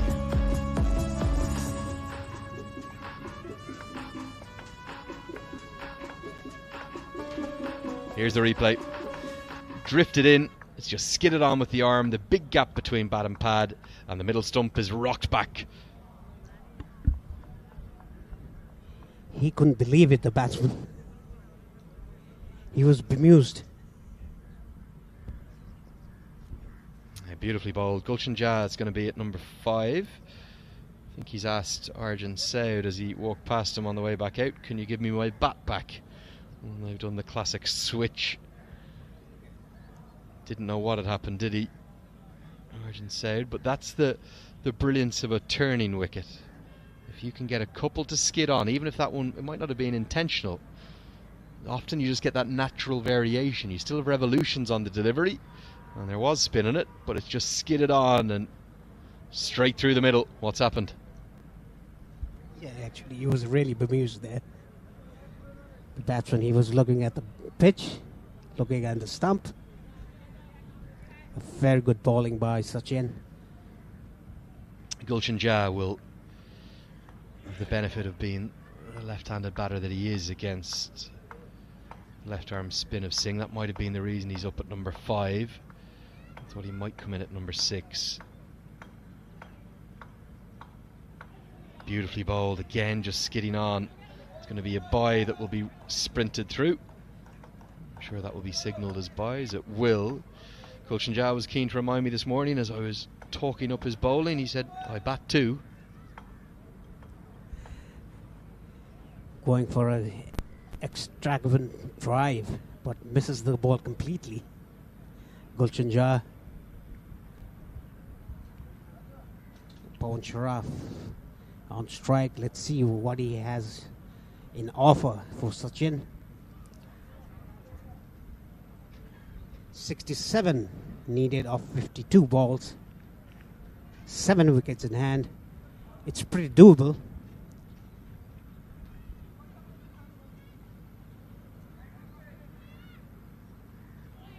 Sachin Kumar Singh keeps bowling the way he is bowling, though. There's very much a game on here. And you sense that if he picked up the wicket of Saraf, I think it would actually be advantage to Push Sports Delhi.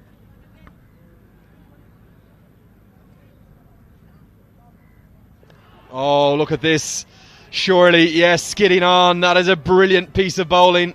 I'm not sure where the ball has gone after. I think it might have hit the keeper where it hurts the most, in fact. But it's skidded off the turf. It's gone into the pad. The umpire's got his finger up and the keeper's on his back. It's all happening here in Bardoa. Yeah, exactly. I mean, he was dead in front, and the ball hit the abdominal area of the keeper.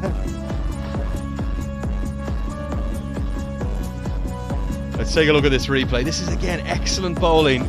Skidding on. It is the arm ball this time. Look at the seam position. Hits the batter in front of off stump. It's going to go on and hit middle and off, and then the keeper's realised, oh no, I've worn one right in the box. I'm not sure there's any medical aid that can do anything there for the skipper. Mrigank Pathak, the keeper. Look at it, it was after he realised it was given out. Down he goes. He's going down in instalments. 1, 2, 3, 4. There's no pat on the back that's going to fix that.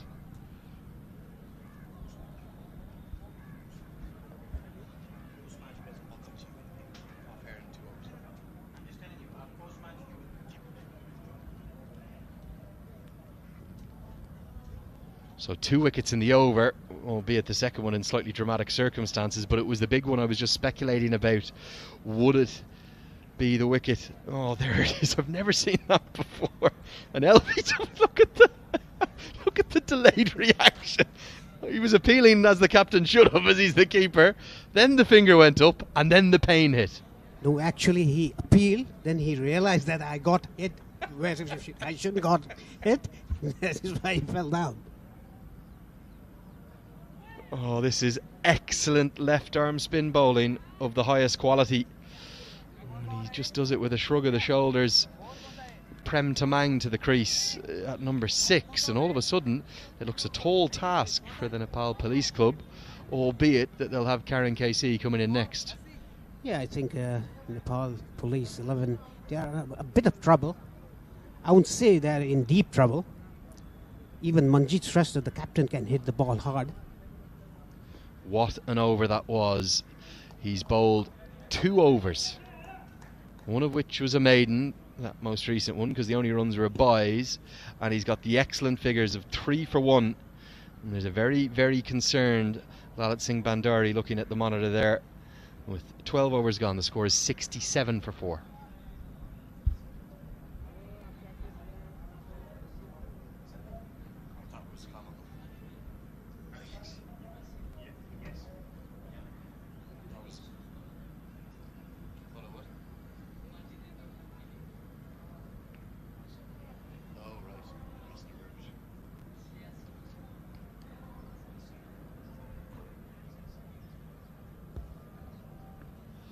So here's one of the planes. It's probably a little bit like the Yeti Airlines one I was on, coming from Kathmandu to Bairoa.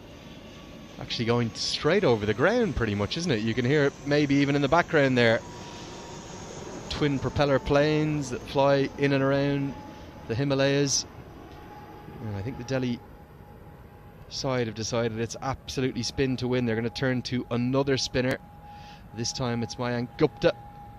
And in these conditions, you need to get your spinners bowling as many overs as possible. No slip in place. I think it's just going to be some off breaks from Gupta. Yeah, Gupta is bowling to a left-hander. Off spinner bowling to a left-hander. It'll be interesting to see. Pretty friendly off spin. Slow through the air, but a little bit of drift on offer. And this being the 7th bowler to be used, definitely not plan A.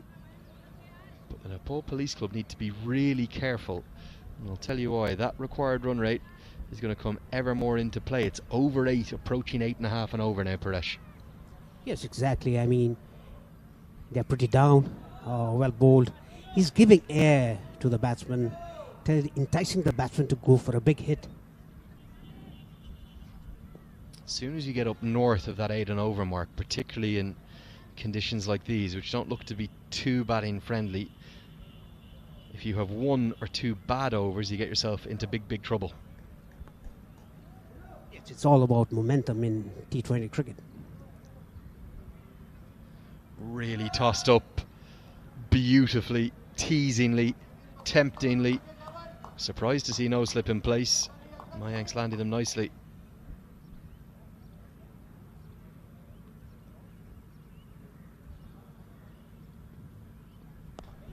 Big hit into the offsides, taking the aerial route. There is a fielder out there, but it's going to go wide and far to his right. Good shot from Jab because he's hitting with the spin. Maybe not in full control, but gets his first runs through a boundary. Yeah, Gulshan Jha, he said that it's too much and hits, weaves over extra cover for 4 runs. He breaks the shackles. Yeah, good of Isham Pandey down there at long off just to signal that it was a 4. 1 bounce clearly, and this one's down the ground. A really good strike again. 1 bounce, it thuds into the TV screen that's providing the advertising here, and that's a good strike, a much more convincing stroke by Gulshan Jha. Yeah, he played it straight. He didn't cut the ball, but he tried to pull the ball pretty straight. That is why he got the boundary. This is the problem with bowling at this pace. Because it's so slow through the air, if you miss your length, then you're going to be punished, and well punished by Gulshan Jha, showing off that he can indeed bat very impressively. Nicely bowled, back on the money. An interesting over, lots of action in it, 8 coming from it. It's 75 for 4.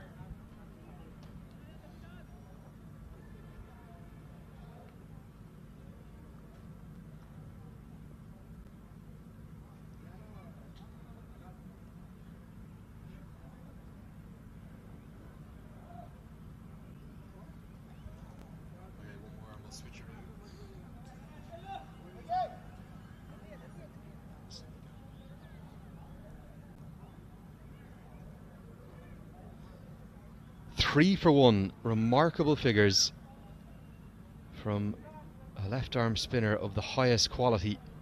Could be in for a field day throughout this tournament if he continues the way he's going. Sachin Kumar Singh, 24 years of age, made that first class debut this year, picked up plenty of wickets in the Ranji Trophy, and I think they'll probably bowl his 4 straight through here. In fact, they won't. They're going to take him off.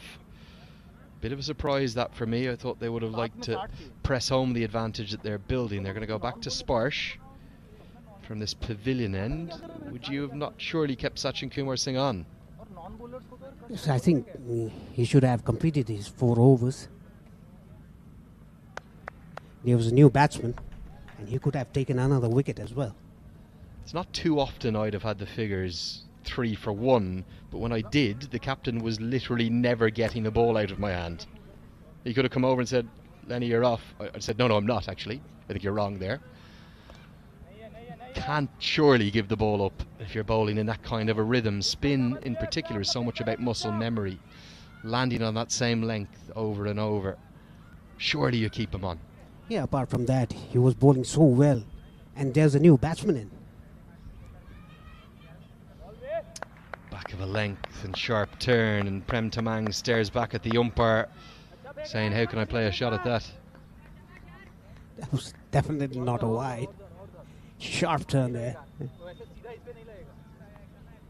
They're losing the way in Nepal Police. Yeah, required run rate coming ever more into the game. Flatter through the air, 4 consecutive dots to start this over. That's not what they need. Look at the frustration on Gulshan Jha's face at the non-striker's end.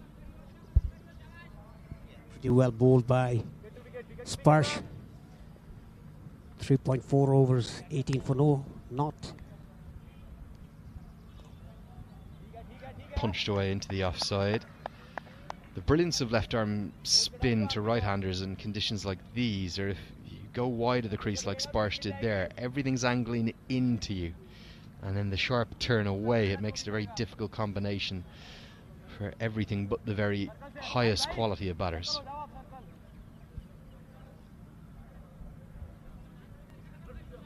What is Gulshan Jah going to do?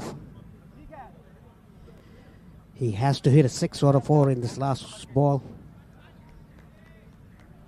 to release some pressure.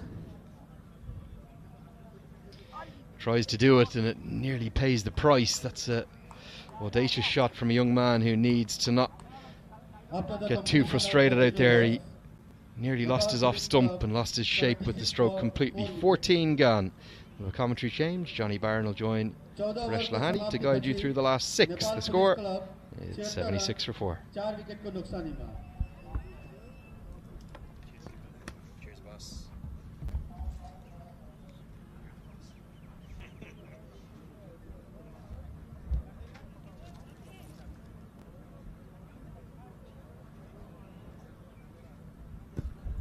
So here we go. 58 off 36 balls is the equation. 6 wickets in hand.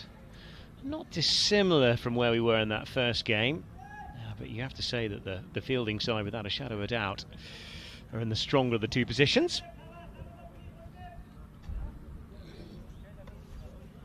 Yeah, Nepal Police 11, they are in a bit of bother here. They haven't scored a boundary. I think they scored a boundary before the last over. 58 needed from 36 balls now.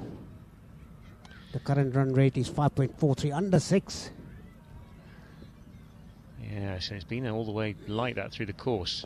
Mayank is in and it's all the way through the onside. There is a man out there at deep mid-wicket. They'll get through for a single.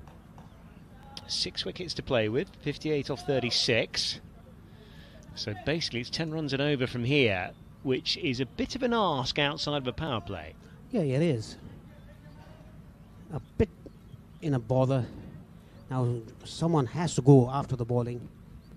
If they have a good over, like say 15 to 20 runs. Wide of the off stump, and that's another dot from Mayank. Just turning the ball away. He's done that consistently, actually, through this spell.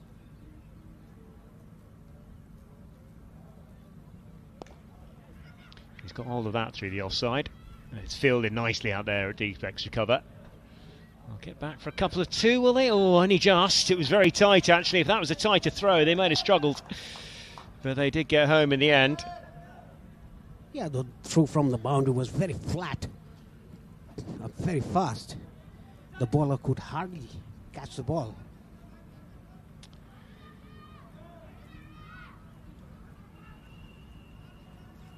Let's look at the replay. A very good fielding there. And look at that throw, flat. The bowler should have stayed behind the stump, not in front of the stump. Yes, that was the problem. Back, oh, a big yahoo outside the off stump. That bounced as well. And it has to be said, you have to say that the Nepal Police Club are starting to feel a bit of pressure here. 55 required off 32 now. Oh, he's got away with that one. Oh, that has run away for 4. And what a bit of luck that is. Just the kind of runs they need at this stage. Just makes that equation a little bit easier. And the first boundary for a while. A very much needed boundary, a welcome boundary for the Nepal Police. Even though he got an edge, went to the third man boundary, it's still a boundary.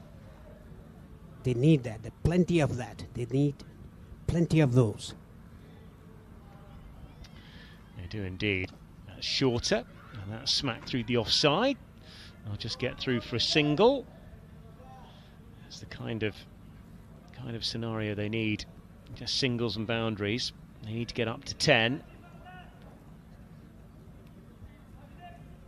Yeah, looking at that thick edge again, that is very unlucky, isn't it, down through third man. Nepal Police Club. End of the over, 84 for the 4. loss of 4 wickets. 15 gone, 50 required off 30. Still 10 and over. समाप्ति पछि Still in the balance. Nepal police Still club 6 wickets in 84 hand. Run 4 wicket को नुकसानी में।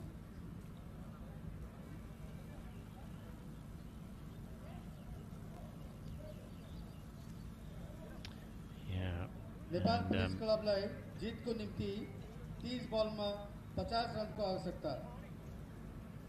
Nepal police club and the next man 50 runs in in. 40 balls.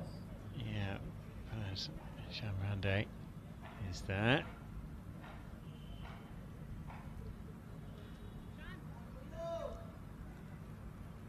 Ishan Pandey will be the man with the ball in hand, operating up here from the pavilion end.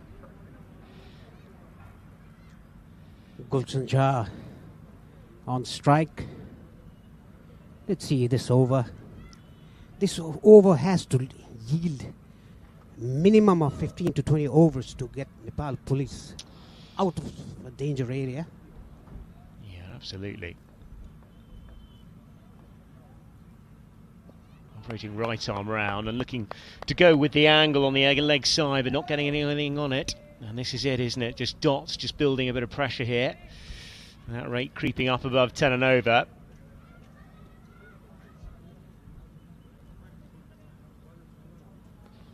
Yeah, miss. Back out live, and that's a full toss that's hammered down the ground. Should put a bit of pressure on the man just down below us. They'll get back for one, and that's all they will get. 49 off 28 is the equation now.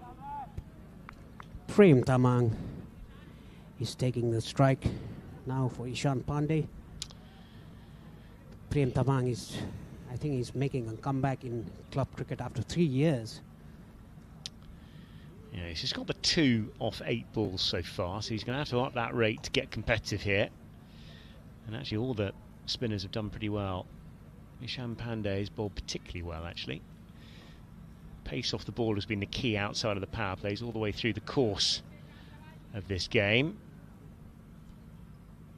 Here is Pandey again, and that's swung away on the leg side. He might have got a good piece of that, and he has. Exactly what the Nepal Police Club need is a maximum, and that was a very useful strike indeed. Yeah, they need plenty of those. I mean, 2, 3 or 4. Beautifully picked up from outside off stump. Yeah, had to fetch it, didn't he? He really did. That's upped his strike rate a bit. 8 off 9 now for Prem Tamang. And on strike, who's looking to cut, and he'll get value there, will he? No, it just ends up going into the gully region. I thought he might just have manoeuvred that past the field.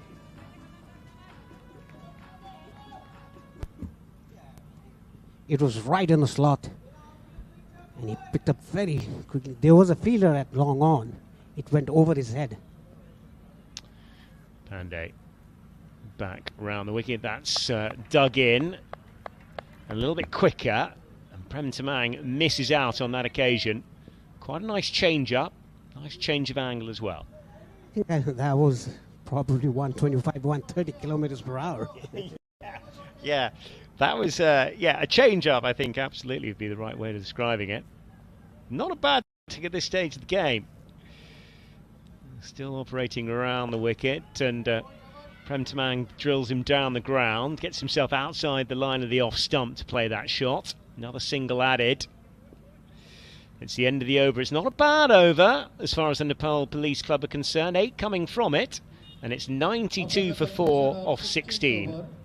Nepal Police Club 92 for the loss of 4 wickets. 16 ओभरको समाप्तिपछि Nepal police club 92 run 4 विकेटको नुकसानीमा। Yeah, this bowling has very much been spread around the course of this side. Push Sports Delhi, you'll feel there that the more comfortable of the two sides here. 42 रनको आवश्यकता। 42 or 24, so that equation is coming up to north of 10 runs and over. Well, it is now. It tends to only get more difficult unless you get boundaries early in the over. Sachin is back into the attack. Bowled 2 overs, took 3 wickets. And why did the captain stop him? There was a new batsman there, Prem Tamang. He should have continued 1 over. Yeah, he's bowled. Because he was bowling very well, and there was a new batsman. Bowled superbly. The organising team there.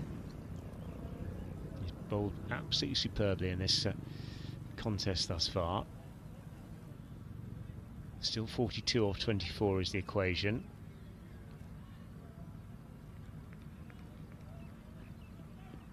Sachin Singh again will operate up here from the market end, which is far away in the distance, from our lofted position up at the top of the pavilion end in this late evening thriller. 42 off 24, 6 wickets in hand. Here is Sachin, who is in, and he gets it wide of the off stump as he noticed that Prem Tamang was coming down at him, and he just gets a single down the ground. Yeah, rightly spot on, Johnny. He saw the batsman bouncing down the track, and he bowled a bit wider. That is why Prem Tamang didn't connect it well. Yeah, Gulsen Jai now needs to find a bit of form. Starting to run out of deliveries here. Back over the wicket, and he gets him away on the onside. There is a man out there at deep square. It'll just be a single. And I think the Push Sports Club will be pretty happy with this. It's a good start to the over for them. Push Sports Delhi will not mind the singles. They are eager to stop boundaries and sixes. Sachin Singh is in again, and that's struck very nicely by Prem Tamang, and he gets a full maximum there. 6 runs, his second in the space of 5 balls, and just the kind of impetus that the Nepal Police Club need at this stage. And we're getting into a state of high drama here at the back end of this first day. That equation gets a little bit easier.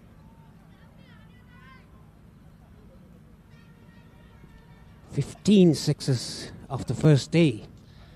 Oh, and a wide as well. And that's what Prem Tamang has done, because on a couple of times he's used his feet, and a couple of times he's found the ropes in recent times. Bought himself another ball. He's hit him hard down the ground again, and that might be a bit of value as well. It is another boundary. 4 on this occasion. But this is good calculating batting at a critical stage of the innings. Really good effort from this young man, Prem Tamang. Yeah, Prem Tamang coming after 3 years in the domestic circuit.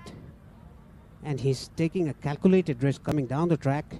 He's not trying to hit the ball hard, but he's timing the ball.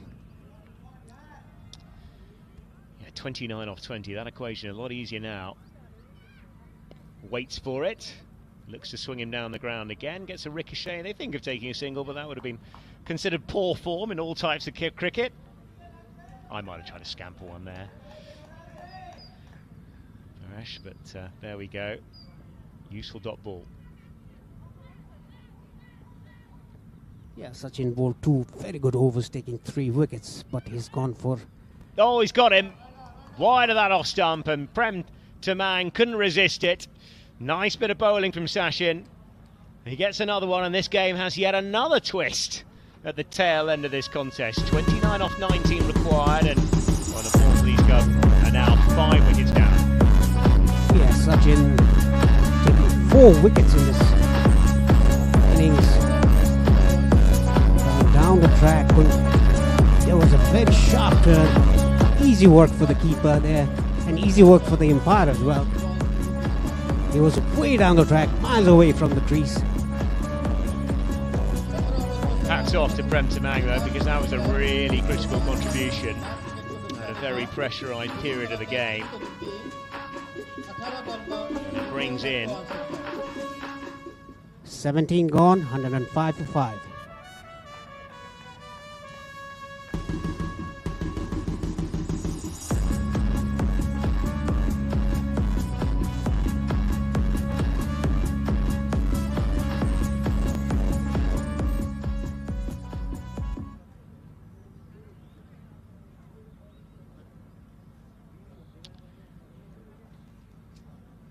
Karen Casey is the next man in, wearing number 33 on his back. Bit more pressure now, 105 for 5. What's the equation? 29 required off 18. Good game this. Could go either way, really. Still gettable though, because Karan Casey's there. Yeah. Gulson Jai is on 17 and not out. We've still got... No, that was the end of the over, so we've got 3 overs left. So still a bit of cricket left in this.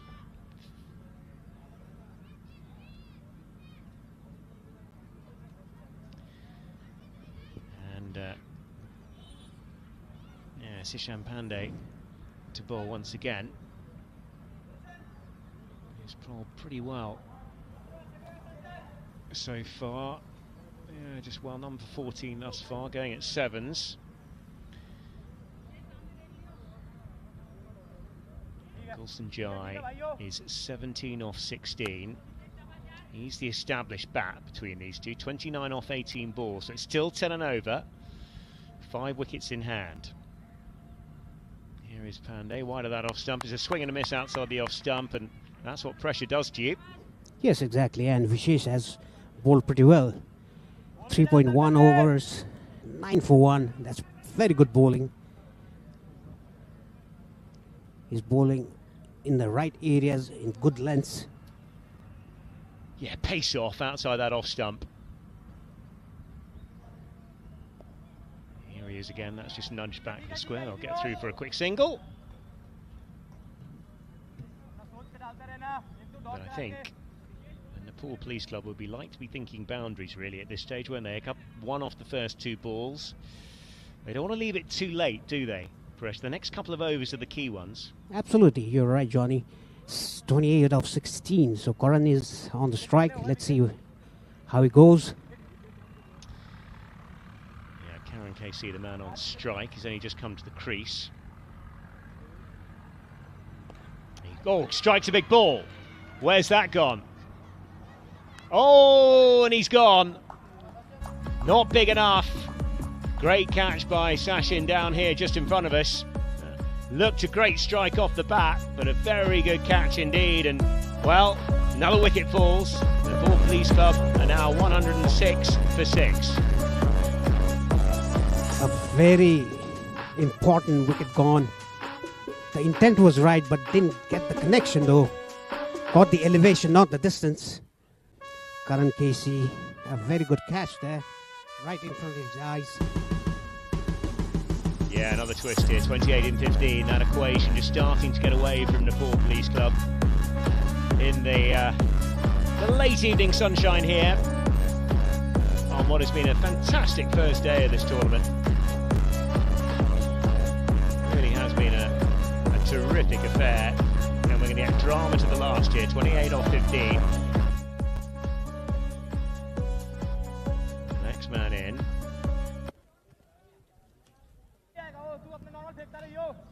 Yeah, Manjeet Shrithar bowled pretty well today.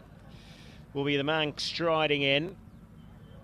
And well, he's got to play a captain's innings. We need a serious cameo, you feel? The ball was in the slot, but Karan hit the bat low on the bat. That is why he didn't get the distance. He got only the elevation. Yeah, it did sound good off the bat, but it wasn't quite strong enough. What can the captain do? Yeah, he's also a very good hitter of the ball. He has to play a captain's innings to get the match through. 28 needed of 15. Well, he is indeed. Wide of the off stump, and struck away nicely, but only as far as the man out at deep extra cover. Another single added. 28 off 15.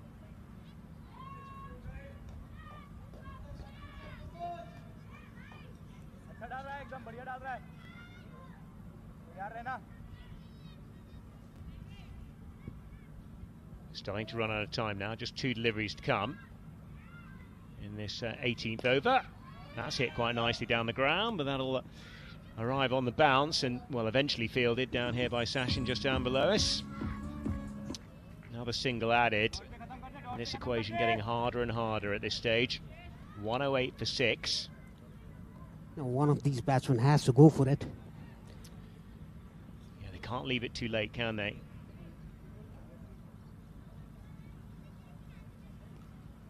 That's another decent delivery just outside the off stump, just really cramping the captain, Shrestha, for room. And that's just another single added. And well, 26 off the final 2 overs. 25 off the final 2 overs. So very doable. The problem, I think, for the Nepal Police Club is that, well, they're running out of resources, aren't they? And they haven't really, they've got one man set. Gulsen Jai, really, you feel, is the man, isn't he? He's been there 19 off 19. They need something from him, you feel. Yes, exactly. He's the main man who can go for it. Manjeet Shrestha, the captain, is trying to do it. He's coming down the track. First ball came down the track. He had a very good over cover point, but was collected by the cover sweeper. Second ball he faced, he again came down the track. So that should be the attitude for this team to win this match. Yeah, you feel a couple of sixes will possibly get them into a strong position. And it's the captain who'll be on strike. Sachin to bowl again, of course. He's just taken a good catch just down below us, firmly in the action. 25 off 12 is the equation. High drama here on this first day. This is second of 2 fixtures, 17 across the week. And we'll be bringing you absolutely everything live every day on AP1 HD and on VU Sports across the globe. 4-14 for Sachin, bowled superbly. Is in again, and it's a big swing, and it's a big swing and a miss. And he's bowled him. And there goes the skipper. And possibly the chances as well for the Nepal Police Club. Very well bowled. Sachin, I think he's got a fifer. He has indeed, 5 for 14. Terrific bit of bowling. Completely missed. The body was not balanced. The head was looking at the sky. Manjeet, no balance, nothing. No alignment as well. That is why he was clean bowled by the bowler. 109 for 7. Nepal Police Club. Absolutely, it's stuff of heroes now, isn't it? Just 3 wickets left. Running out of resources. And Sachin's bowled absolutely beautifully, hasn't he? 5 for 14. It's been a... Well, that first spell was pretty impressive.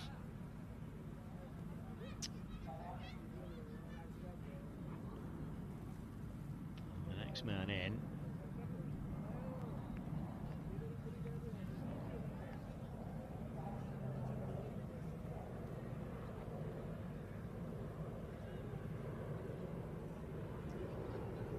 Here's Roshan Badal. 109 for 7. Sachin again and just nudged into the onside. They'll scamper through for a single. They need a few more than those at these stage. 24 off 10 will be the equation now. Yeah. Look at his head. He's looking at the sky. No, he's not looking at the ball. That is the mistake that he's done. Yeah, head in the sky. Sachin again and sets himself nicely. He goes down the ground and that'll be one bounce. Well fielded actually out there in the deep, but just a single, and well, the Nepal Police Club need a great deal more than that at this stage. Roshan Badal is the man back on strike. 23 off 9. Around the wicket again, and that'll be another stumping. That'll be 6. It is. Lovely bit of bowling, just drifting away from the right-hander, and that is a nice bit of work. 6 for him. Sachin's done brilliantly. The Nepal Police Club 111 for 7 now. Yeah, he's bowled very brilliantly, Sachin. Kumar Singh. A very smart club work by the keeper, the captain. Pathak.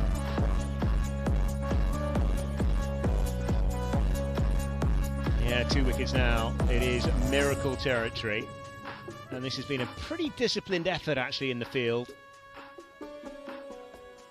by the Push Sports Club Delhi. They always knew they could defend somewhere near this 130 odd that they've managed. And the next man in is Sagar Darko, who's in at number 10. And he's going to have to play the innings of his little life here if he's somehow to get the Nepal Police Club off to a winning start. Beautifully done. Smart glove work there by Pathak, the captain of Push Sports Delhi. They're only 2 wickets away from a win, first win of this tournament. Yeah, Sagar Darkal is the man in. And Sachin's on 6 wickets so far. What a brilliant day he's had. Bowled absolutely superbly. 6 for 16 so far. Swung away on the onside. That's a good looking shot first up. And he's got a 4. Wow, exactly what they need at this stage. And first ball as well. This game is still just about alive now. 115 for 8. Got 7 balls left. Sachin's still got 1 delivery. His figure's slightly ruined there. That's a good start by the youngster. Sagar Darkal, who waits again. No, looking to strike away through the onside, and that's pushed cleverly wide of the off stump, and that's the end of that over. 19 off the final over. Well, into miracle territory. Just 1 more to go. After the completion of 19th over, Nepal Police Club 115 for the loss of 8 wickets. Police Club need 19 runs in 6 balls to win this match, and Push Sports Delhi just need 2 wickets.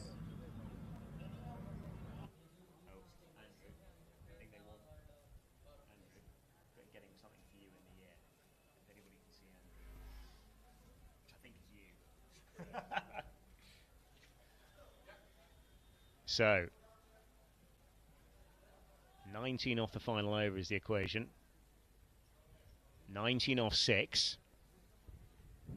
So, Johnny, what do you think? Is it doable? Well, I've seen it happen before. Craig Brathwaite, of course, with those 4 consecutive 6s in the World T20 final against England that broke many people's hearts back home, was a relatively recent example back in 2017, but it's going to take some serious striking. Now Vishesh Sahara comes into the bowl, the last over. Gulshan Shah on strike. 19 needed of 6. If he hits 2 sixes in first 2 balls, Vishesh is under pressure. Yeah, that's exactly what has to happen. And he struck down the ground.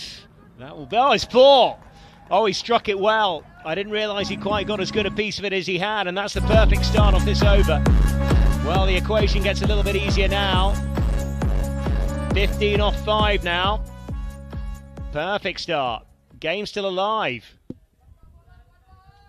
Yeah, that was beautifully hit. Over extra for a boundary. Well done, Gulshan Shah. Absolutely. Pretty more needed there. Need a couple more of those. Oh, he's got a hold of that as well. That's a terrific shot. That's gone absolutely miles over mid-wicket. Oh, what a finish we've got here. Back-to-back boundaries. First 4, now 6 for Gulshan Shah. He's really warming to his task, and he's come to the party now. Terrific stuff. Yes, exactly. He picked that and he went miles away for a 6. Look at that shot. What a strike. Well, this game is still alive. Still 4 balls to go. Big understandable chat out there amongst the Brains Trust to find out exactly how they're going to go. And yet another ball. That's the business to be in around here, isn't it? Ball making. 9 off 4 the equation. Do you recall, Johnny, how many balls have been changed? Yeah, I mean, I think we've lost over 10. Every time there's a 6, it's disappeared. 9 off 4. Look at that shot. Beautifully done. It went over the fence. 9 of 4 now. 9 off 4. And Gulsen Jai. The bowler is now under pressure, like I said earlier. Oh, Johnny. yeah. 2 boundaries early on, as you said. Absolutely. Gulsen Jai, can he be a hero? 30 off 22 thus far. Terrific finish. 9 off 4 required. Well, he hits that straight as well. How much of that has he got? He's got another one. Oh, what a shot. What a finish to this game we've got. Oh, this is tremendous batting. It really is. 2 consecutive 6s and a boundary in this over. Extraordinary finish.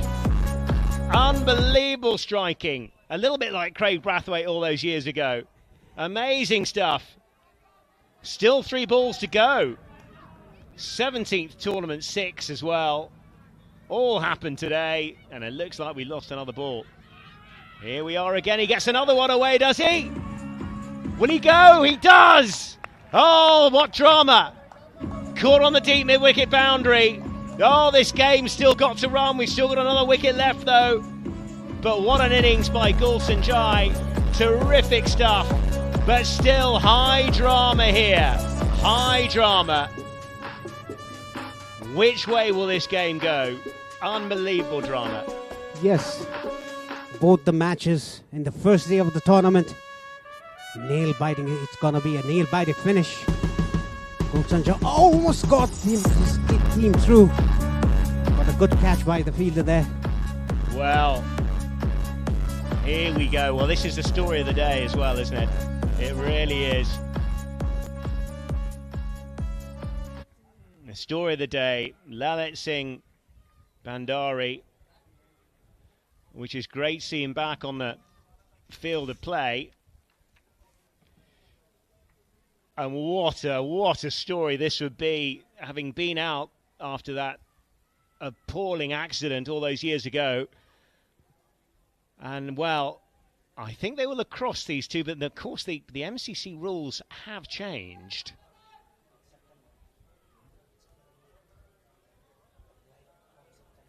Applied from September. Thank you very much for that. So they have crossed, which means that Sagar Darkle, who's actually played a pretty handy cameo in the fact that he's got a boundary off his first ball, will be the man to face.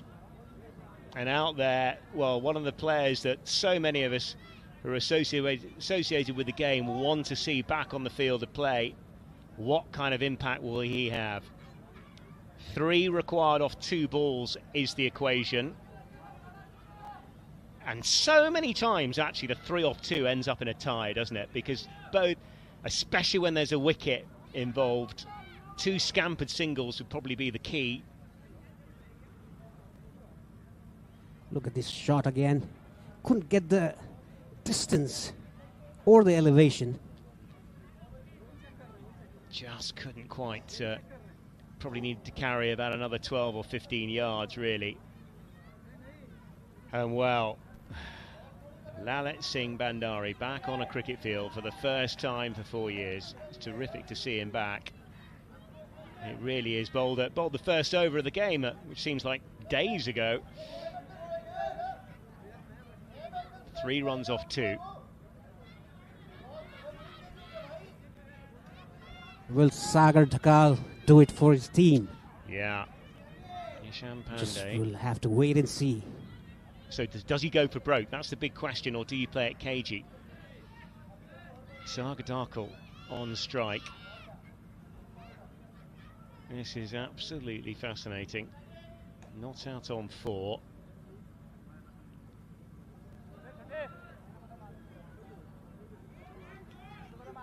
Isham Pandey has 2 deliveries to go. 3 required off 2 is the equation in this epic finish here. Around the wicket, and that's outside the off stump, and that's cleverly bowled. Looking to run that, and now it's 3 off 2. Sorry, 3 off 1. So this game has taken another massive change in the last couple of deliveries. Can he be a hero? Needs to find the ropes, you feel. A scamper 2 would be good for a tie. Pandey to Darkle. Final ball of the game. 3 runs required. Here he is round the wicket, and he strikes it away on the onside, on the offside. They'll have to come back for 2. They've got to go, but it will be a win, and it will be a very, very, very good win indeed for the Push Sports Club Delhi, who've hung on despite high drama in this final over. 19 were required, and they nearly got home to the Nepal Police Club, but in the end, Push Sports Club win by 1 run. What an epic, epic finish to this classic game. Yes, exactly, Johnny. A nail-biting finish. Gulshan Jha changed the momentum. He got the momentum back to Police Club, but he got out. And at the end, Push Sports Delhi won by 1 run. Yeah, high drama. But what a terrific day of entertainment we've had. Yes. Paresh, it really has been, haven't it? Both games have been great fun throughout. Yes, both the games, both the matches have been very interesting. First match also interesting. First match was chased. 131 was made. It was chased. The second match, 133 was made, and it was almost chased. The police lost by 1 run. Incredible nail-biting finish. Yeah, nail-biting stuff. And well, it's all the organisers could want, really, to have a day of high drama like this. And you just feel off the back of today, word will travel around the city. I'm expecting good numbers tomorrow. You know, the fact that we've got so many Nepalese players on show today, and all the talent that we've had arrive from the likes of Bangladesh, of course, and the academy from just over the border in India. But that was a great game of cricket. And often those kind of, you know, the low scorers are always fascinating, aren't they, on difficult surfaces? Yeah, it's like I said earlier, it's very, very tricky. The lower scores are very tricky. And the home team, Rupandehi 11, they beat the national side of Malaysia. That is the news. Absolutely. Yeah, looking at the highlights here, and it was a fairly strong start, actually. Didn't lose many wickets in the early stages. But then, actually, you know, they were guilty of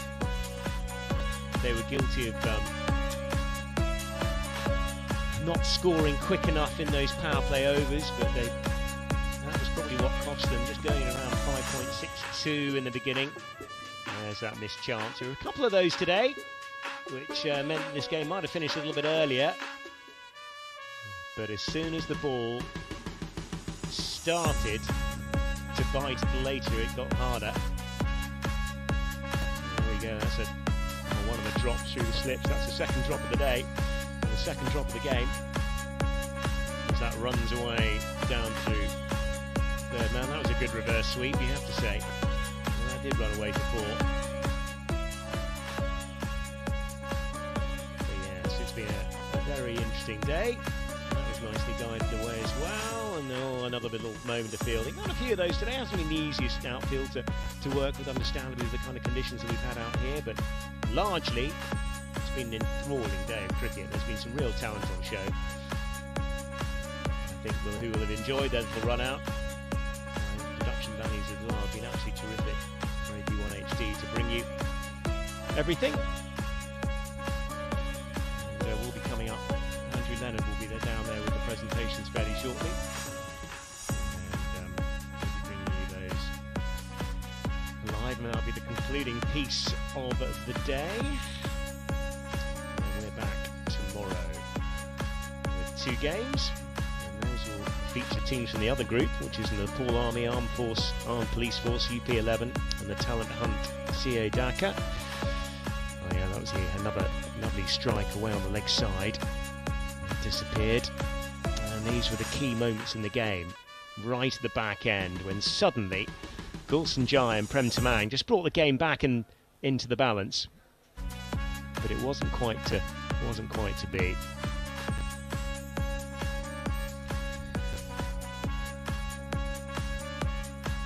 Let's have a quick at the wickets again. And largely it was a slow man. Apart from that little nibble outside the off stump, but very good catch in the end. And yeah, the fielding's been a bit of a mixed bag today, but actually a lot of the critical catches at the critical stages were taken. Oh, that was another miss. That was a big miss as well. With potential stumping. And, oh yes, that's the LBW. I would have liked that. I have to say, I would have gone up for that one. Resh? Plumb in front. And the other stumping. Yeah, this was a good take just below us at a critical stage of the innings. Yeah, actually, when it counted, actually, the fielding of the Push Sports Club was pretty good.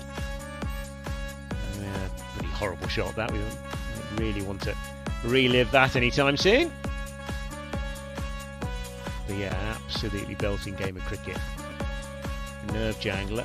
I think you and I felt it might be all the way through. It's Sachin's figure. 4 overs, 21 maiden, 20 for 6 in 2020. Okay, it's now time for presentations with Andrew Leonard.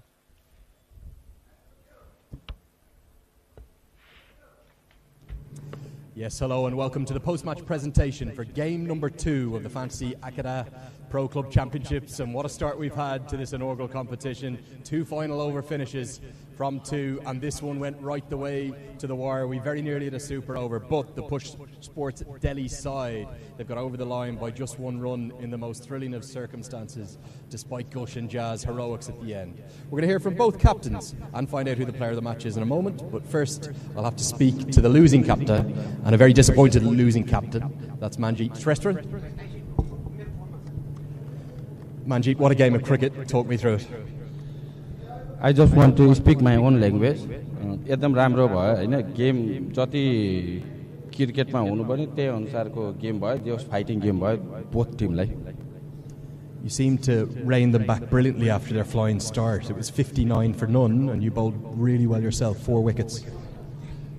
स्पटमा गर्ने मेरो उद्देश्य थियो त्यही अनुरूप भयो हैन राम्रो bowling भयो start opponent Timko एकदम राम्रो थियो हैन हामीले ब्याक राम्रो गर्यो त्यही पनि हाम्रो ब्याट्सम्यानहरुले राम्रो गर्न सकेन फिनिश गर्न सकेन. Maybe a special word for Gulshan Jazz heroics in the final over. He nearly got you there. गुलशन झाले एकदम राम्रो फिनिश गर्ने कोसिस गरेको थियो तर भएन. होपफुली अरु म्याचहरुमा उले क्लियर गर्छ टिमको लागि. Best of luck in 2 days time. Standavad. Thank you. That's a disappointed losing captain, understand it. Devastating to lose by just 1 run. And we'll hear from the winning captain now. That's Mr. Mrigank Pathak. He's going to come in and join me. Some very happy teammates. Give him a bit of a clap as well. What an amazing game of cricket. Talk me through it. Yeah, we knew the game would go to the last over, but still I feel we could have won with more deficit than 15 or 20 runs. But anyways, all well, that ends well. 2 young openers, just 17 years of age, Aditya Jain and Mayank Gupta. They put on 59 in 6 overs with batting of the highest quality. How good are those 2 young players? Yeah, we knew we had to cash into the power play because the wicket was not that well. So for like it was spinning track. So the plan was to score as much as we can in the power play. So yeah, we did it. Okay, and what about the bowling spell? 6 wickets for your left-arm spinner, outstanding. Yeah, he's the most experienced among all of us, so it was expected from him. Nothing less. Okay, the perfect start for your side. Can you go on and qualify for the semi-finals? Maybe put yourself in the mix for the grand final? Yeah, maybe finals. Let's hope for the finals. So yeah. Okay, very many congratulations today. Best of luck in a couple of days' time. Yeah, thank you so much. Yes. Okay, that's a very happy winning captain taking the 1-run victory. But we're going to call now on the player of the match presenter. That's Mr. Rishikesh Agarwal, who's going to come in and join me. He's the founder and treasurer of the Cricket Association of Rupandehe. Thank you so much for your hospitality and this wonderful ground that you're creating here. So we'll do this in a reverse order again. In 3rd place, Manjeet Shrestha, the captain, 4 for 10.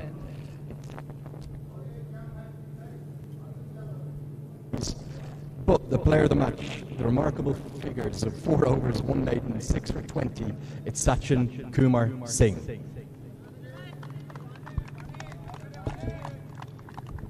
And we just maybe have a photo taken of that. You might come in and get that photo taken for us.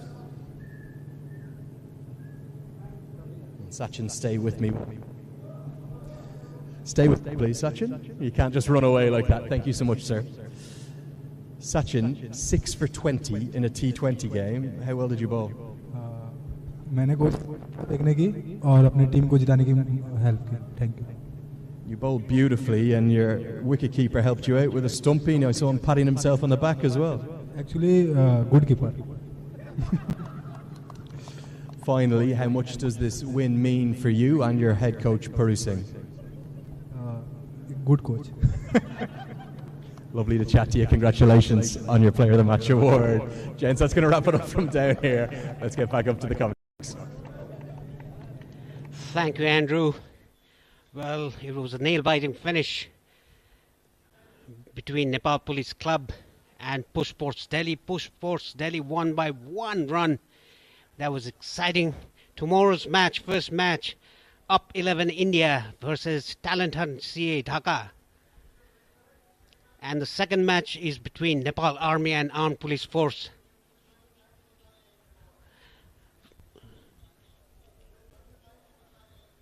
We'll join you at 9:45 a.m. tomorrow. I'm leaving you with the highlights.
hello, hello, hello, hello, hello, hello, hello. Hello, hello.